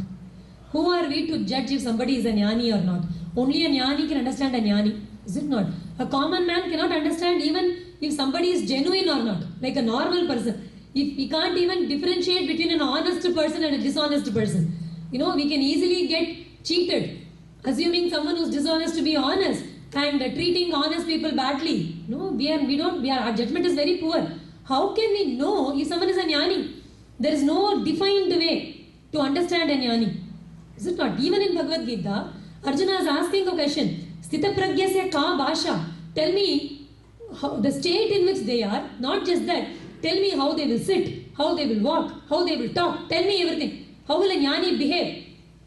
Bhagavan tells about the state as a reply. In the second chapter, he tells how the Sthita Pragya will be, in the sense that he describes the state of him, right? His experience. But he completely ignores the part of the question where Arjuna asks how he will sit, how he will walk, how he will talk. There is no reply. Why? Bhagavan himself doesn't know. Unmatta Mukha Jadavat. A jnani would be someone who follows dharma, scriptures to the letter. There have been jnanis who are like that, who follow scriptures, who take up sannyasa, and they are so strict about the rules and the traditions given in our scriptures. We have seen such jnanis. Like in Kanchipuram, we had Mahaperiva or Paramacharya who was like that. But all the jnanis will not necessarily be like that. Jnanis can be unmatta, they can be like madmen, or they can be unmatta mukha, dumb. You know, they may act as if they are totally mute, they won't talk at all, or jadam, totally insentient, totally unresponsive. They can take any form. We can't understand. There was a Mahatma called Sheshadri Swamigal. He also lived in only Tiruvannamalai. He used to roam around like a madman. If you go near him, he'll throw stones at you. We can't even dare to go near him. But he was a jnani. You know, he was a great jnani. Similarly, Ramana Bhagavan, like I said in the beginning, he for a long time never spoke with anybody. sit there, people just come and sit there. Of course, he has spoken a lot with his devotees, he has given a lot of upadeshas. But in initial period, even when his own mother came in search of him, he never talked to her. He was called Mauna Swami. He was completely silent. And I said Yogi Ramsuratkumar, he was a great jnani, and he used to call himself a beggar. He called himself a pichaikaran. He said he's a beggar, he will call Ramsar Prabhu as his father. He will say, it is my father's will. That's what he will say. And see, we have our own opinion about how a Mahatma should be. Is it not? They should be dressed like this, they should walk like this. We have our own ideas. But even this Yogi Ramsuratkumar was such a great Mahatma, he was a chain smoker. He used to smoke continuously, only after attaining jnana. Before that, he could not even tolerate it. Later, he was smoking, but if you go near him, you can neither see the smoke coming out of him, nor can you smell it. But he'll be burning cigarette upon cigarette, but you can't see anything. As a matter of fact, he'll be exuding a divine fragrance, a very pleasant fragrance. But imagine, if you see somebody smoking, will you think he's a Mahatma? We will not, is it not? Because we have an idea that this is how a Mahatma should be. But the fact is, we can never identify a jnani. Not from the physical aspects or how they behave, we can't. That is why we should never attempt to search for a guru. We should yearn to see Bhagavan. And when that quest is true, it should be something that comes from within. Nobody can teach us to be spiritual. All that we do, all the slokas, the temples, all that we do is to lead us to that point where we have this genuine question of why I am here. The question of existence should come. Only when that comes, that arises in our heart on its own, it can't be taught. We never wonder why we are here, is it not? Not in this temple in Satsanga. I mean in the world. Why is this world existing, and why am I existing in it? Only because I am in this world, I am born, am I doing everything that I am doing, is it not? But the why question is very important. That can't be taught. When we get that, then when we are seeking the truth seriously, Bhagavan will send a guru. Always. So whenever Eknath Swami was also craving to know the truth, he understood he has to get a guru, but he didn't know where, and he kept praying. Panduranga came in his dreams, and he himself showed him a guru. In Devagiri, there was a Mahatma called Janardana Swami. See, even in Bhagavan's avatar, see, the very common question that people have is, if I want to attain Bhagavan, why do I need a middleman? Is it not? Why do I need a guru? Why do you need a middleman? The problem is, yes, you don't need a middleman. The mistake that you are doing is thinking that guru is a middleman. He is not a man or a woman. That is the difference. When you seek Bhagavan truthfully, Bhagavan takes the form of a guru and comes. The physical form of that Paramatma is guru, to guide us, because we need something gross to hold on to. It is very difficult for us to hold on to something subtle. Is it not? We have to learn by starting, we have to start learning by holding on to something gross. So Bhagavan comes in the form of a guru. So it is not some human. It is only Bhagavan. That is why Bhagavan himself says in Bhagavatam, Srimad Bhagavatam, he says, if you think that your guru is a human, manye kunjara shauchavad. Says, if you think that your guru is a human, then whatever spiritual sadhana you have done so far is a total waste. If you don't understand that he and me are not different, you will not progress in your spiritual life at all. It's only Bhagavan who comes in that form. As a matter of fact, when Bhagavan himself came in a human form, like in Rama-avatara, Krishna-avatara, he himself had a guru. Is it not? In Rama-avatara, Vasishtha Maharishi was his guru. In Krishna-avatara, Sandipani Rishi was his guru. And he learned everything from his guru. As a matter of fact, in Kuchela Upakhyaana, Kuchela was the classmate of our Krishna in Sandipani, Sudama. And when Sudama comes to meet Bhagavan in Dwaraka, Bhagavan tells him, Sudama, you know why you are happy, I am also happy. Imagine the contrast between your life and my life. In the future, when people have to give an example for poverty, for the most poorest person who ever existed, they would say, oh, he is like Kuchela. That's how poor you are. And the richest person is me, Shriyapati. I am the Lord of Lakshmi. But see, neither has your poverty taken away the peace of your mind, nor has my prosperity taken away peace of my mind. Both of us are at peace. Both of us are happy. That is what everybody lacks in this world, is it not? You can buy anything. Can you buy peace of mind? We will give a piece of our mind to everybody. But we won't have the peace. Our Guru Maharaj would give a beautiful example. You know, this rich businessman who had a big bungalow, and he had many servants to serve him. He was really rich, and when every day morning he'll come out, there'll be people opening the door of his car, opening the gate, and he'll go get into the car, the driver will drive him away. And every day evening he'll come, there'll be people opening the door again, taking off his shoes, and all. He was such a rich person. There was a beggar who lived right opposite that bungalow, on the street, over a ditch. It was covered. And that beggar used to always see this businessman going out and coming and saying, how fortunate this guy is. See how rich he is, and we are so penniless. And he constantly used to feel green about it. And this businessman, after coming in the evening back to his house, he'll go back, he'll finish all whatever work he has. He'll go to his bedroom. He had a palatial house. He had a beautiful bedroom, which was all, which had all the dark curtains, air conditioned, the best of the beds, and everything was there. Only thing that was missing was sleep. He would go there, he would not be able to sleep. He had a balcony. He would walk out of the balcony and he'll be looking out. And while he is looking around, he would see these beggars on the other side of the road, happily sleeping, with all the mosquitoes on him, with all the traffic going around, blissfully sleeping. This businessman would think, how lucky that fellow is. Though he's on the street, he's able to sleep well. This is a story everywhere, where the rich, each of them think the other is happier than we are.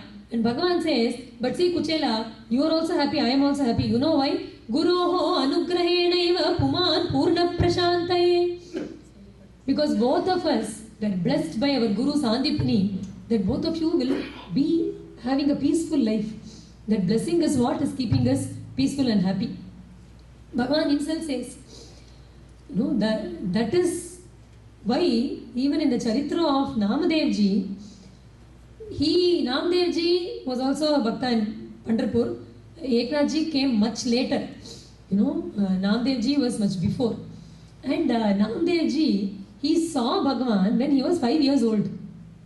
Directly. One day his father was not there, so he got the chance to do puja for Panduranga. He went there, he did puja, and when it was time for doing Nivedanam, offering food to Bhagavan, he kept the food, he closed the door. Every day his father would leave Namdev out. He'll say, Bhagavan is eating, so you have to sit out. I'll give food to Bhagavan and I'll come. He'll close the door. Today it was his chance. So he told his mother, Amma, you sit out. I'll be inside today. He closed the door and he kept all the roti and dal and butter, everything he kept outside. He was literally waiting for Bhagavan to come and eat.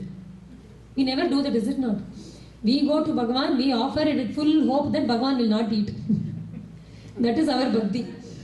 Why? Because have we ever cooked extra? In our house, we won't.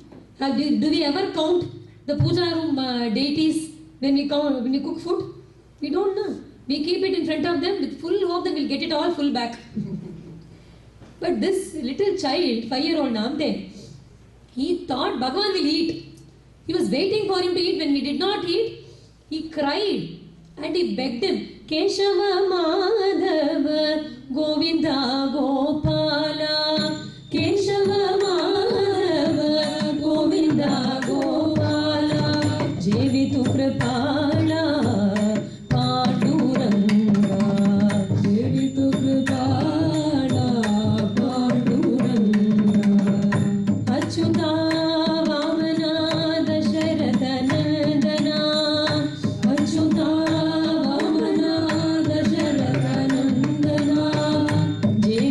Dayala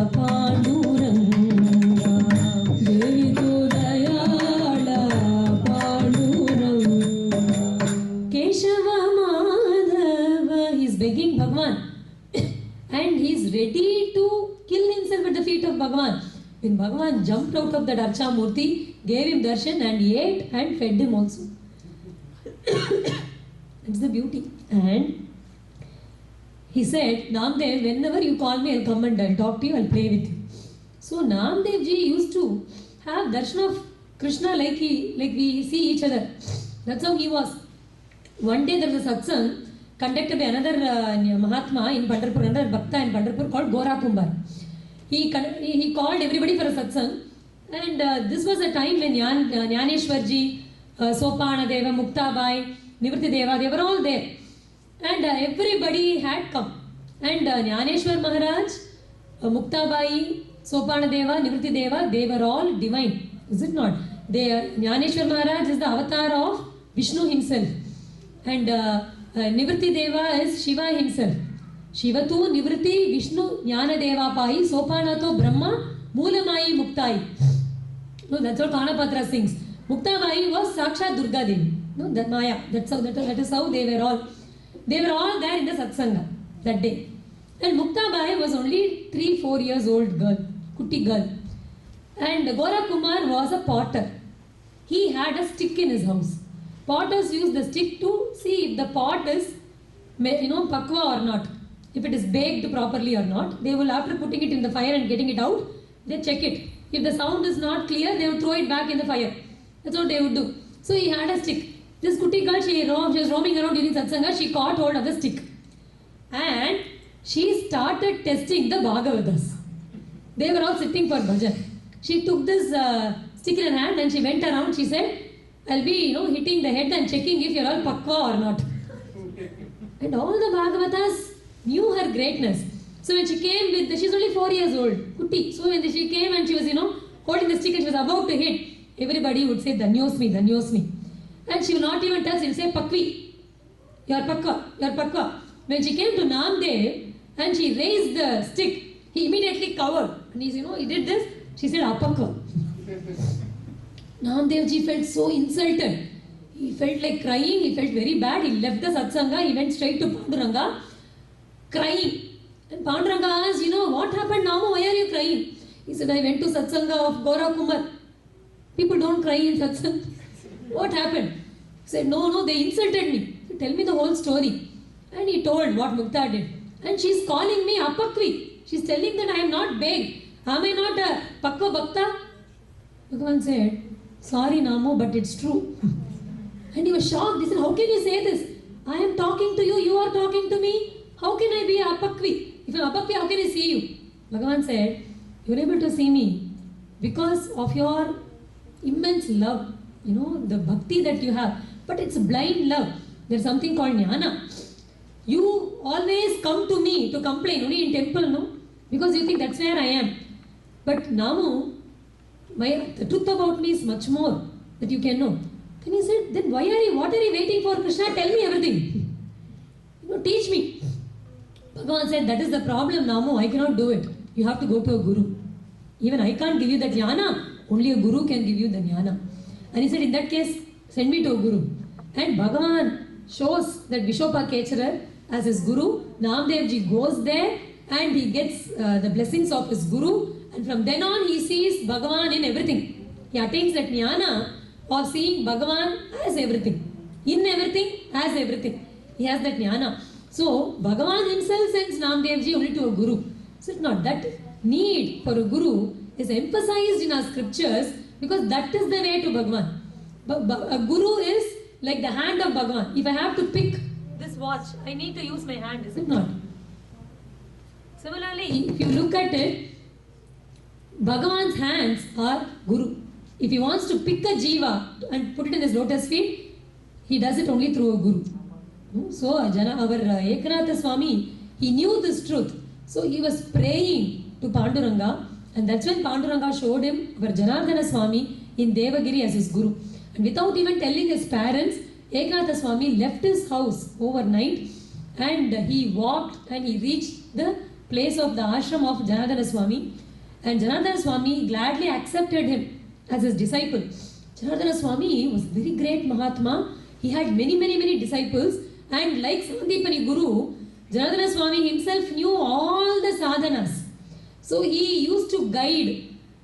See, a guru will not give the same path to everybody. There is a common path of Nama Sankirtana that is there for everybody. But depending on the samskara of a jiva, the upadeshas would be varied. That's why you should never compare notes in spiritual life. That doesn't work. If two people, even if they are Guru Bhais or Guru Bahans, they have the same Guru, even then you cannot compare notes. I do this and I'm having this experience. Do you have that? You can't do that. Because we don't know how our journey is, where we have begun. We don't know that. Only a Guru would know that. And he would be guiding us accordingly. And Janardana Swami was an expert in this. He was guiding everybody differently. When Eknath Swami went to him, he did not give him any spiritual upadesha at all. Eknath Swami also never asked. He was under him and he was serving his Guru. He was doing kainkarya.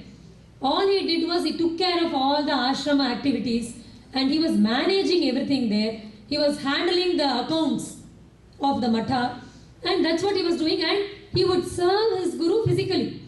Like whenever he would wake up before Janardana Swami, he will get everything ready for his Guru's snana. He will walk along with him to Godavari, and then after they have the bath, he would wash the clothes of his Guru. He'll come back and then he will make all the arrangements for the puja that his Guru has to do, because Janardana Swami's Upasana Murti was Dattatreya and he used to do Dattatreya puja every day. So he made arrangements for that, and afternoons he'll be taking care of all the management things in ashrama, and in the evenings he'll be looking at accounts. Again, he would serve his Guru. He did all this. That's the only thing he was doing. No other, his Guru did not initiate him in any mantra. He was not teaching him any yoga, and he also didn't ask. This went on. For years together, Eknath Swami was serving Janardana Swami. Almost 12 years passed. Nothing changed, and he didn't ask. His Guru didn't tell anything. He just kept going. He just kept doing this kainkarya, because for him, everything was his Guru. And he says, Kaya vacha ani mana, Kaya vacha ani mana, Guru charani arpana, Guru charani arpana, Guru charani arpana, Guru charani arpana, Guru charani Guru charani marpana, Guru mata, Guru pita, Guru mata, Guru pita, Guru amuchi kula devata, Guru amuchi kula devata, Guru mata, Guru pita.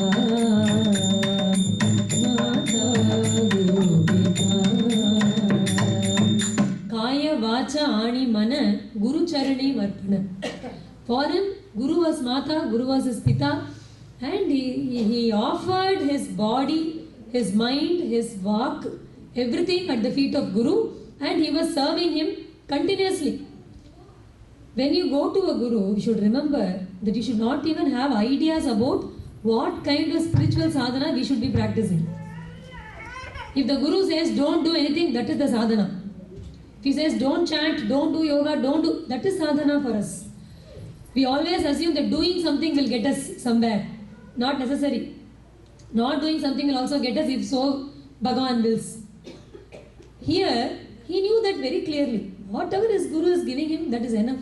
One day, our Eknath Swami was looking into the accounts and he was trying to tally for the day. And he sat with the accounts for a long time. He didn't realize how late in the night it was. He had a small lamp burning and he kept looking at it, and he could not adjust the account at all.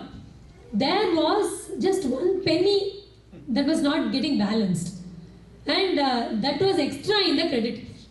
He had one extra penny and he didn't know what to do. See, normally what people would do, that extra they can just pocket it, because everything is fine. 1 rupee is extra, you can't fit it anywhere. Okay, let us keep it and it will be tallied, is it not? But he didn't do that. He had this 1 rupee and he wanted to fit it in, and he was trying to figure out where it was. He sat with it for the whole night.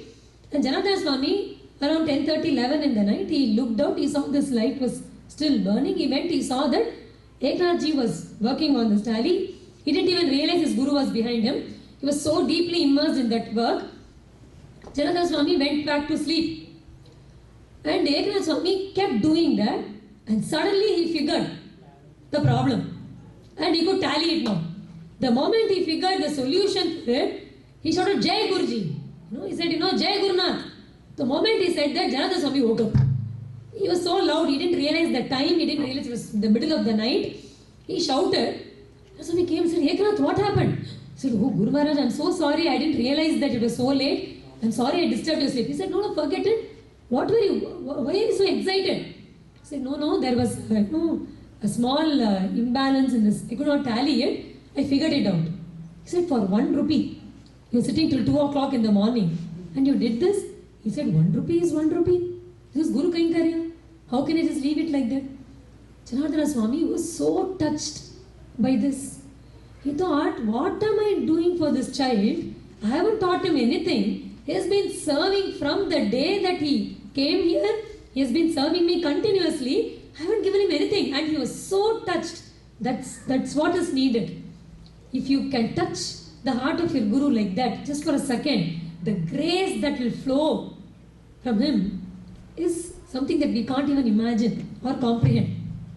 He was so pleased with Eknathji. The next day morning, he went straight to Dattatreya, his Upasana Murti, and he said, you give darshan to my child. This is Eknatha today. That's all. Eknathji didn't do any sadhana, no japa, tapa, yoga, nothing. This Guru said to his Bhagavan, you give darshan. That is what, if a Guru says he has to do that. In one of the Kirtans, Tukaram Maharaj, in one of the abhangs, he says, Adi Guru si bhajave, Rupa dhyana si aanave, Adi Guru si bhajave, Rupa dhyana si aanave, Guru charani tevita bhav, Guru charani tevita bhav, Deva bete aapo aap, Deva bete aapo aap, Deva bete aapo aap, Deva bete aapo aap, Adi Guru si bhajave, Rupa dhyana si aanave, Adi Guru si bhajave, Rupa dhyana si aanave. Guru charani thevita bhava, Deva bete aapo aap. If you fall at the feet of your Guru, Devam will come on its own. Deva bete aapo aap. That's what happened here. Next day morning, our Janardana Swami went for a bath. Our Eknathji followed him. And after having his bath, Janardana Swami came, he was doing his Anushtana. He came back to his ashrama to do the Anushtana. Eknathji was washing the clothes and he did, he prepared everything and he was coming back to the ashrama. On his way back to the ashrama, under a Audambara tree, he saw Dattatreya standing. He had a darshan of Bhagavan. He saw Dattatreya, he immediately realized this is our Guru Maharaj Upasana Murti. He dropped everything, he went there, he did pradakshana to Bhagavan, he did namaskara, he picked up the clothes, he picked up the bucket, he walked back to the ashrama as if nothing happened. Back in the ashrama, Janardana Swami was super excited. He could not do his sandhya and all properly. He was so excited, he thought, today when Eknath comes back, how will he be? He would have had the darshan of Bhagavan, of Dattatreya. Dattatreya is a Trimurti. Brahma, Vishnu, Shiva and the same Murti. He would have had the darshan of this Trimurti today. People can't usually bear, having... See, Bhagavan doesn't mind coming in front of us, but we are not ready for it. We can't bear that divinity. It will make us mad. Or we may lose our life. That's why we have to prepare ourselves. All the spiritual sadhanas we do is a preparation for us to be able to take the divinity. Is it not? So he was wondering how would Eknath be? He must be jumping in joy. He must be coming, running to me saying, Guru Maharaj, I had darshan of Dattatreya today. He must be rolling. That was what he was assuming. He saw Eknathji came, very poised, absolutely cool, calm. He walked in and he put the clothes on the line to dry. He went around, he got the water for puja. He was arranging for puja. And Janata Swami did not understand. He went to Dattatreya and he asked, did you give darshan or not? To Eknath. And Dattatreya said, of course I gave. He did namaskara. Hey, really? He went to Eknathji and he said, Eknath, did you have any different experience today on your way back? And he said, oh Guru Maharaj, I forgot. Yes, I saw Dattatreya. He said, Pavi, you are talking as if you saw your neighbor. Do you even realize that did I give darshan of Bhagavan to someone who didn't deserve it? For a moment Janata Swami was not sure. He said, why? Eknath, do you even realize what darshan you had? He said, yes. I know that he is your Upasana Murti. I paid respects. I did pradakshana. I did namaskara. What else do you want me to do? He said, I don't know. I don't know. I am thinking that is Bhagavad Darshana and you are talking so casually about it. Eknathji said, did I ever ask you for a Bhagavad Darshana? I would seek Bhagavad Darshana only if I don't see you as Bhagavan. Is it not? For me, you are everything. Deva Puja, Maji, Deva Puja, Deva Puja, Maji, Deva Puja. Paya tujhe Guru Raya, Guru Raya, Guru Raya. Paya tujhe Guru Raya, Guru Raya, Guru Raya. Deva Puja, Maji, Deva Puja, Deva Puja, Maji, Deva Puja. Guru Charanachi Mati, Techi Maji Bhagirathi. Guru Charanachi Mati, Techi Maji Bhagirathi. Guru Charanachi Mati, Techi Maji Bhagirathi. Guru Charanachi Mati, Techi Maji Bhagirathi. Deva Puja, Maji, Deva Puja. Deva Puja, Maji, Deva Puja. Guru Charanache Dhyana, Techi Maji Sandhya Snana. Guru Charanache Dhyana, Techi Maji Sandhya Snana. Guru Charanache Dhyana, Techi Maji Sandhya Snana. Guru Charanache Dhyana, Techi Maji Sandhya Snana. Deva Puja, Maji, Deva Puja. Deva Puja, Maji, Deva Puja. Shiva Dina Kesari Bhai, Sadguru Vachuni Devata Nahi. Shiva Dina Kesari Bhai, Sadguru Vachuni Devata Nahi. Shiva Dina Kesari Bhai, Sadguru Vachuni Devata Nahi. Shiva Dina Kesari Bhai, Sadguru Vachuni Devata Nahi. Deva Puja, Maji, Deva Puja. Deva Puja, Maji, Deva Puja. Paya tujhe Guru Raya, Guru Raya, Guru Raya. Paya tujhe Guru Raya, Guru Raya, Guru Raya. Deva Puja, Maji, Deva Puja. Deva Puja, Maji, Deva Puja. Guru is Devam for me. Sadguru Vachani Daivata Nahi. Says, there is no Guru there is no Devam for me other than you. I didn't ask you for this darshana. Is it not? That is, or Guru Maharaj, one of the Kirtans, he says, Pratyaksha Devame Gurunatha Yendan. For me, Pratyaksha Devam is Gurunatha. No, I don't need anybody else. And these Mahatmas who have such Guru Bhakti, they say, we don't want any other spiritual experience at all. This is the highest spiritual experience. We don't want anything other than this Guru Kainkarya. That's enough. Ramakrishna Paramahamsji, when he blessed this earth, not many knew his greatness. Even today when we say Ramakrishna Paramahamsa, not many know him. We say, Swami Vivekananda, his Guru. That is the way we have to introduce him. Is it not? His wife was also very divine, Sharada Mani. She spent her entire life in the service of her Guru Ramakrishna Paramahamsa. For her, he was her guru. And that is how they were. And one day, she used to see that many disciples used to come to Paramhamsji and he would initiate them all in different sadhanas. He would ask them to go to Panchavati and do dhyana there and all. She had been seeing that. So one day, she went and asked when she was giving him lunch, food. She was serving him food. She asked him that, you're giving Upadesha to so many people. I would really like to have some spiritual experience. And Paramahamsji only smiled. Next day morning, when Sharda Mani used to wake up early in the morning at 3 o'clock, she used to go and have her bath in Ganga Mata that early, and she would be in Nagabat. If you go to Dakshineshwar, you will know the place where Paramahamsji was and the place Nagabat where she used to stay. It's a very small area, and she would be there, and in the morning she would do some spiritual sadhana.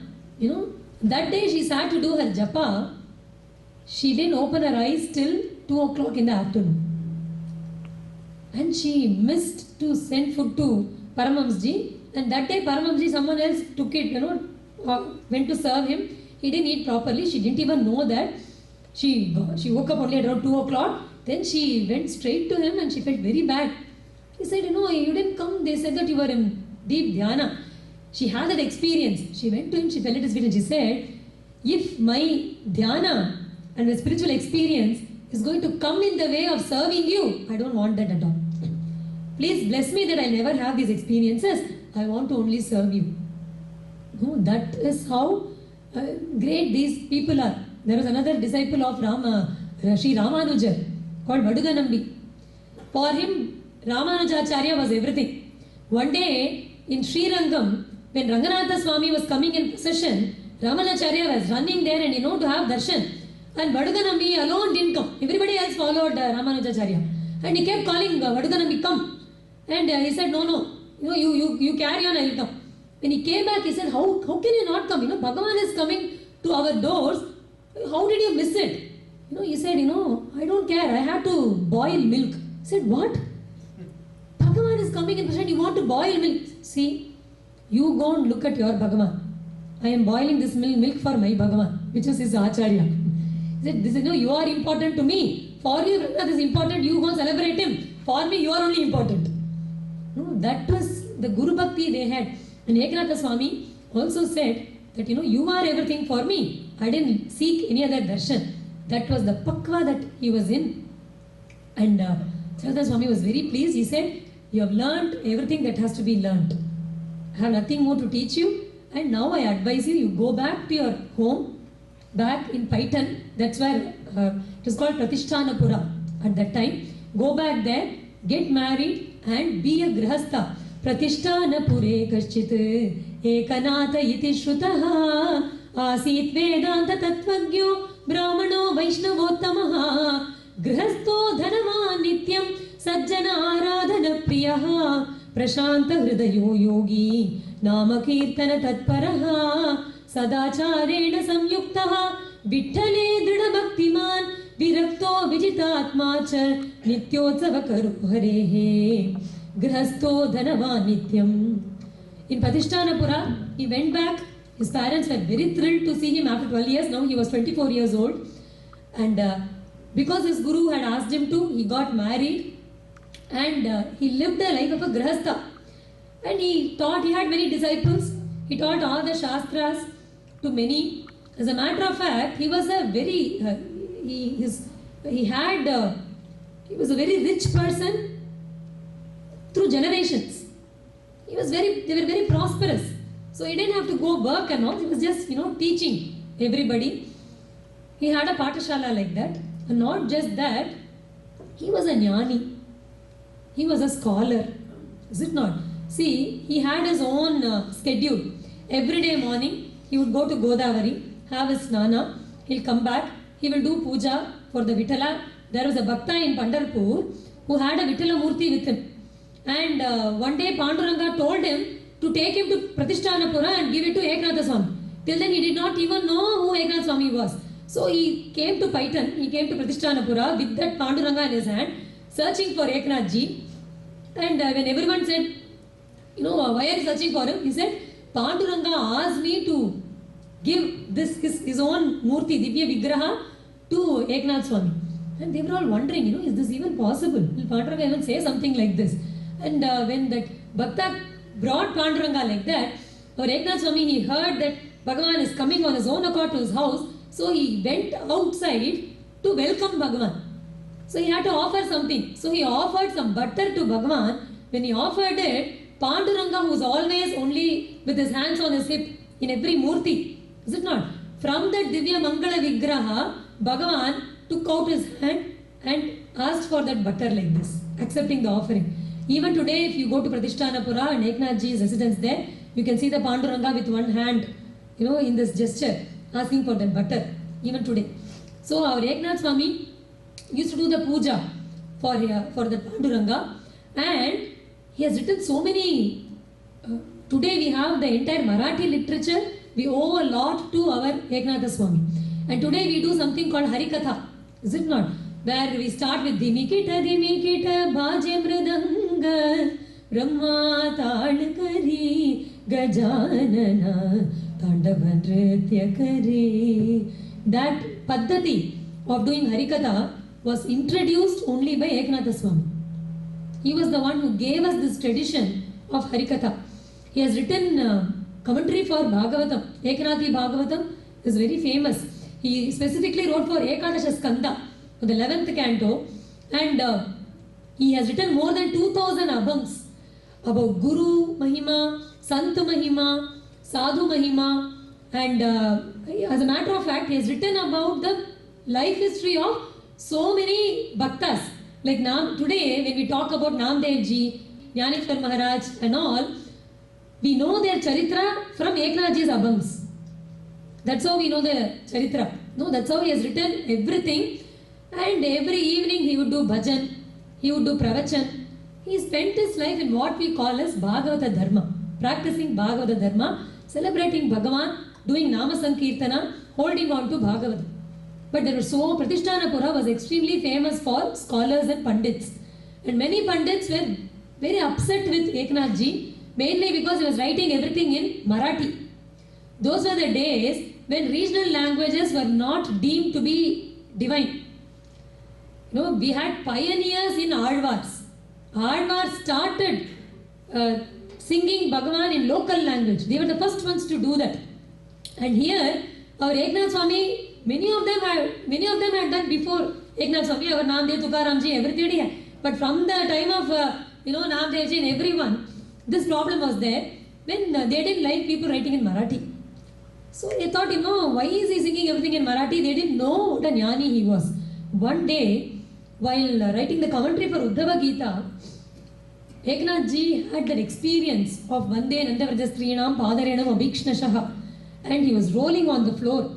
And a neighbor who used to very not like Eknathji, he happened to pass that side, he saw that he was on the floor, said, why is he like this? And he took up the palm leaves to see what he was writing. He saw the Uddhava Gita and the whole experience, immediately understood the jnana and the divine experience that he was in. Only then he understood. And Eknathji has given lot of abhangs with upadeshas, very beautiful upadeshas his abhangs have. And he accepted many disciples. One day, while he was sitting in his house on the veranda and looking into some scripture, a little 12-year-old boy came to Pratishthanapura seeking Eknath Swami. He found the house and introduced himself and he said, I am a brahmachari, Ashvalayana Sutroham, Rikshaka Adhyayana Priyaha, Samitpani Shotriyam Tvam Acharyam Sharanam Bhaje. He comes to our Eknath Swami and he says, Maharaj, Guru Maharaj, I belong to Ashvalayana Sutra and Rikshaka. We do this Abhivadaya where you tell your lineage, is it not? So he says, and I want to be your disciple. And he very clearly says, Na me mata pita chaiva, na cha anye bandhavastatha. I don't have a mother or father. I don't have any other relative. Tasmat tvameva sarvasvam. You are everything for me. So please accept me. Said, and Eknath Swami looked at him, and this child was so charming. He said, where are you from? You tell me that. Vasastanam Dwaraka me. I come from Dwaraka. Namna Krishnosmi Pandita. My name is Krishna. Please, Shishya Bhava Srikurutvam Mamanatham Jagadguru. Please accept me as your Shishya. And Eknath Swami was very pleased. He said, come child, be with me. And this child said, I don't want to learn anything, I just want to serve you. And exactly like Eknath ji did for his Guru Janardana Swami, this little boy, he was called Kantya Krishna, that's what he called himself, and Eknath Swami used to call him Kantya Krishna. He did everything for Eknath Swami. He would wake up before Eknath Swami, he would get everything ready, all the vastras ready. He will take him for bath in Godavari, he'll wash his clothes, he'll come back, he'll bring water from Godavari for puja. He did everything. And for the puja he would prepare, he would grind the chandana for puja himself. And when his Guru Maharaj is doing puja, he would look at him and he would be watching the beauty with which his Guru Maharaj is offering these flowers to Bhagavan. He enjoyed being with his Guru. He served him day and night in every way. He always was with him.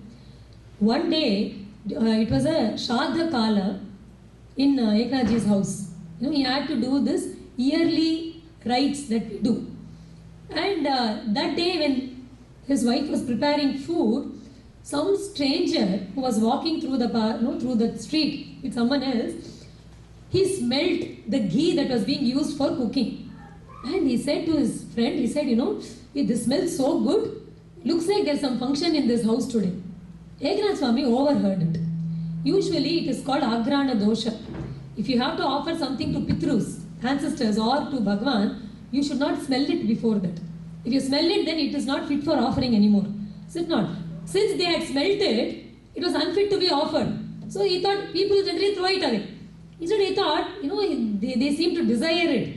They smelt and they felt it was good. So instead of throwing it away, let us give it to them. So he called them and he gave all the food that was prepared for Shraddha to them. And the Pandits who were there in Pratishthanapura, they were shocked. It was a time when they were all very orthodox. So for Shraddha, you prepare something on a Shraddha day, you can't give dana, you can't do something like this. And someone like Eknath Swami, who is a scholar, who has people under him, if he does this, then people will start, taking everything lightly. So they got very angry. They said, today, nobody will go and participate in that Shraddha. You need 3 people at least now for eating. No, everyone refused. They said, nobody will come. And Eknath Swami felt very bad. He said, there was already Agrana Dosha. That's why again, you are preparing a new one for, the Pitra Shraddham. They simply refused. You should not have done it. You cannot do this, and we won't come. Kantya Krishna said, Guru Maharaj, forget it. Let us anyway do. And when Eknath Swami started doing, Sakshat Vishnu, Shiva and Brahma, they came. And they sat in the leaves. And all the Devas, they came. And the Shraddha happened. And all these scholars were outside. They were, they could hear all the mantras and lot of sound from inside. They didn't know how this happened. They were waiting for somebody to come out because they thought, okay, because none of us agreed, maybe he called some brahmanas from the next village. When they come out, we should tell them also not to participate like this, that he is a sinner and all. They all waited. Finally, nobody came. Only they. And they asked Kantya Krishna, who came? He said, none of your business. You didn't come, no? How are you bothered? No? We won't tell you. And that year it went off like that. But the next year, Eknath Swami, see, even if you are a Mahatma, you have to go along with the community. You can't fight them. So he went and, he said, this can't continue. You please tell me what I should do. I will do whatever you want me to do as prayashchitta. And they knew that Eknath Swami was extremely rich. So they thought this is a good time to fleece him completely. So they gave a big list of things for prayashchitta and Eknath Swami was ready to do everything. Kantya Krishna was burning. He looked at him and said, Guru Maharaj, there is no sin for you. When Bhagavan himself came and he accepted it, why would you even doubt it? These people are cheating you, tricking you, don't go by. He said, Kantya Krishna, please forget it. If they want to take away my money, very good riddance. I don't want to have all this money. Let it all go. Let them have it and enjoy it. And he was feeling so, annoyed and irritated, our Kantya Krishna. And he looked at all these, other scholars and as if he would burn them.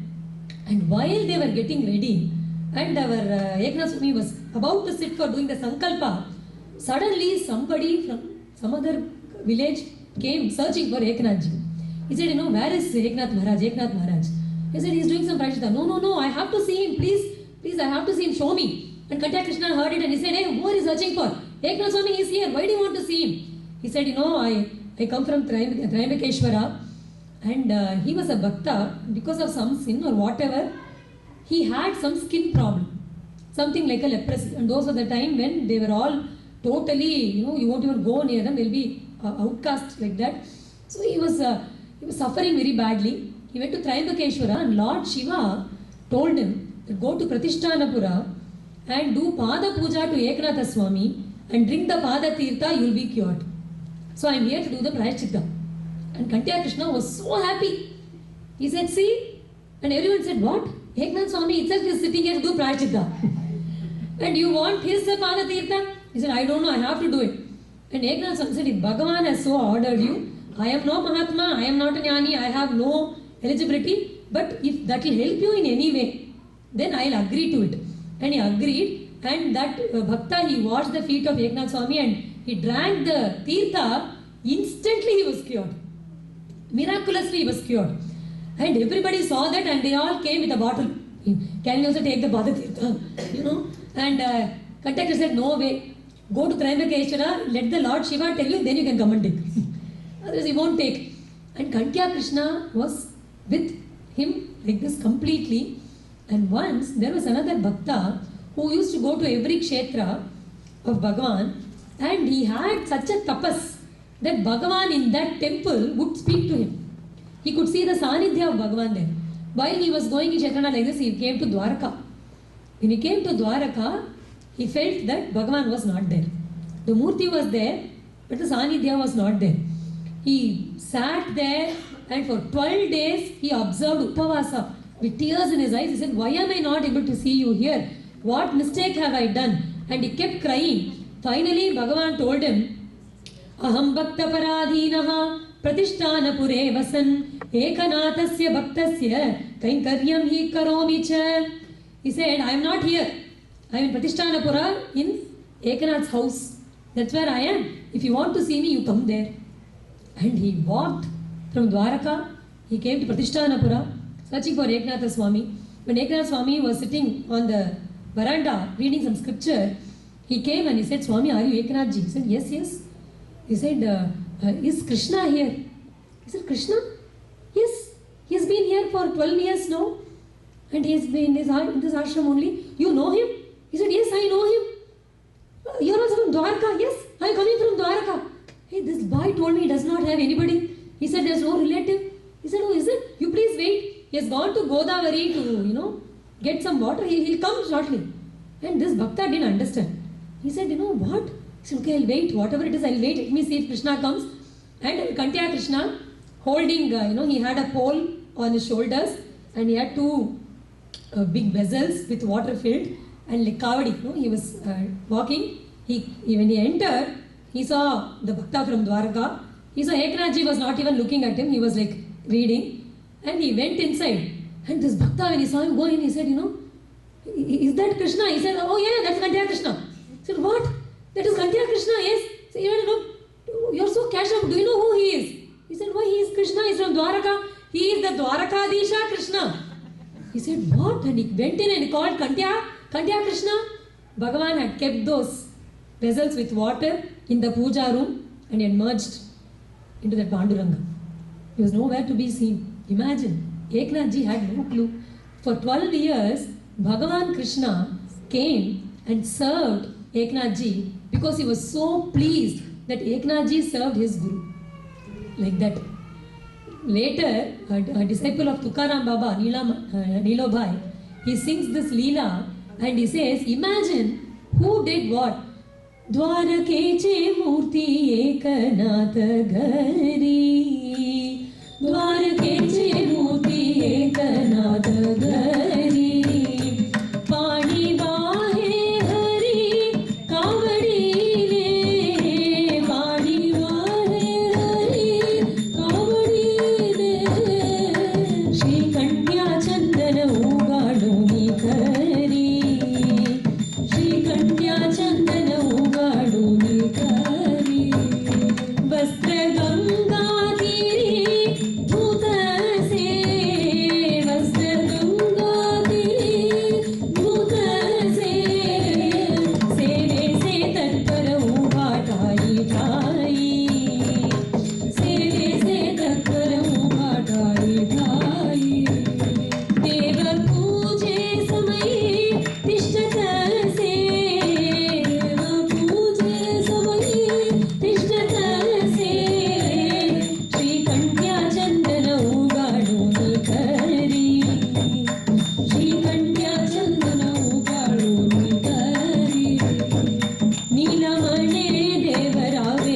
जाचे घरी, नीलमणि देव रावे जाचे घरी, दत्त चौपदार करीत से, दत्त चौपदार करीत से, श्रीकंठ्या चंदन उगाडूनी करी, श्रीकंठ्या चंदन उगाडूनी करी.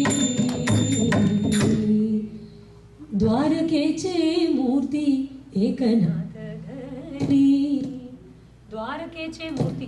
That Bhagavan, who's Dwarakadisha, where was he? In Ekanath Gari. Pani vahe hari kavadine.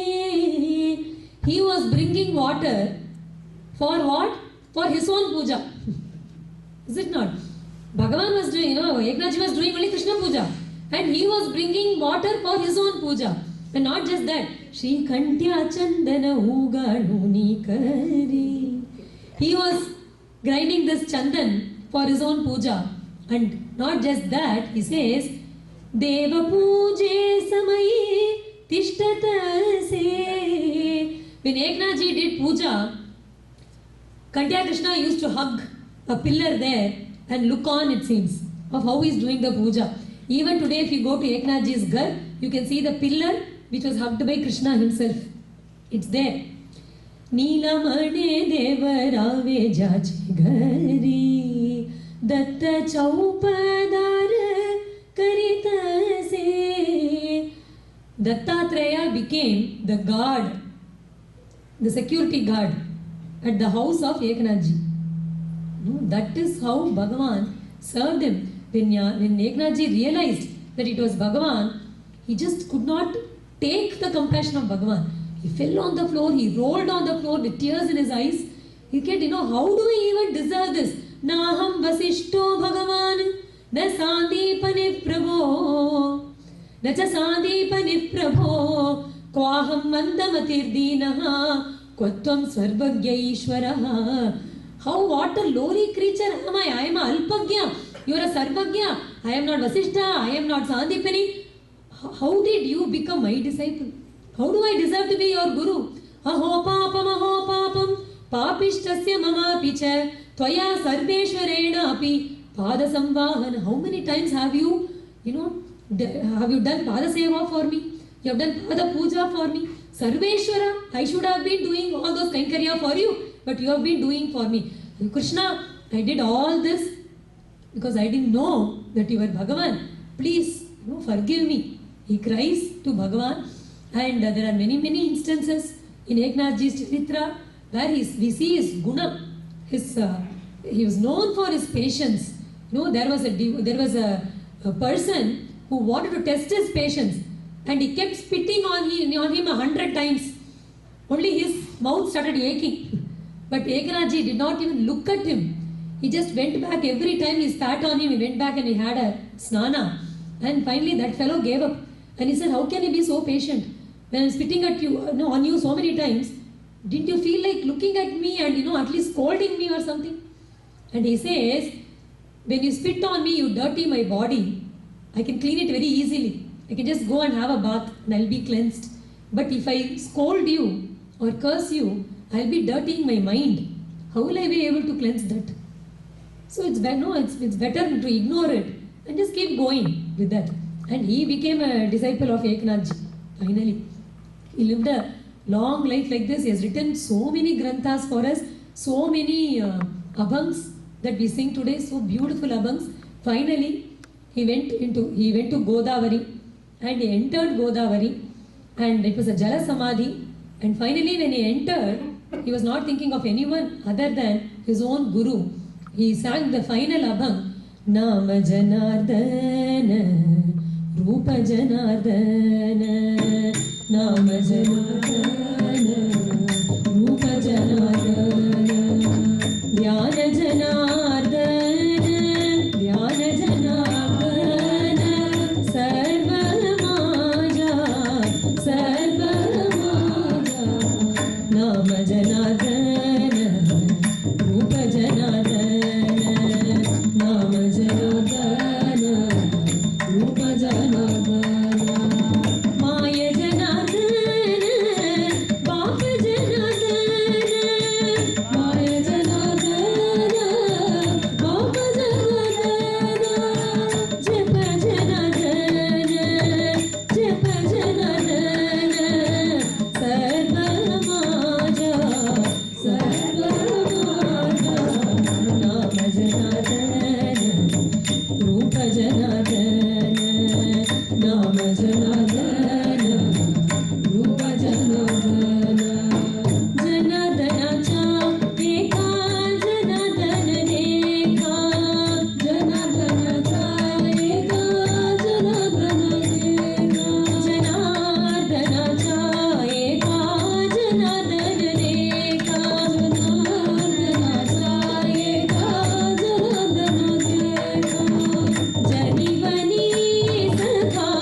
smarana of only his Guru. Nama Janardana, Rupa Janardana, Dhyana Janardana, Jana Janardana. He says everything is only my Guru. I see nothing else.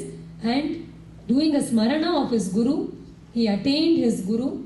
And it was a Jalasamadhi. He entered Godavari and he gave up, he merged into the Godavari. It is the most beautiful charitra of Eknathji, that Bhagavan himself came and served him because he was pleased with his Guru kainkarya. First step in our spiritual life is to be blessed with Guru. Only then our real spiritual journey begins. Not until then. Is it not? And that's why the first charitra that we are seeing in the series of Bhakta Charitra is a charitra where a great Mahatma attained everything purely through Guru kainkarya. To the extent that Bhagavan came and did that kainkarya to this Bhagavata. Bhagavan wanted to serve this Bhakta who had served his Guru like that. Such a beautiful charitra of Eknathji. We were able to relish by the immense grace of our Guru Maharaj and Bhagavan, with a prayer at the lotus feet of Bhagavan and our Guru Maharaj, that may we be blessed with Satsanga, may we be blessed with a taste for chanting Bhagavan Nama, may we be blessed with Jnana, Bhakti and Vairagya, Kayena Vacha Manasendriyeva, Buddhyatmana Va Prakrite Svabhavat, Karomi Yatyat Sakalam Parasmai, Shriman Narayana Eti Samarpayami, Hare Rama Hare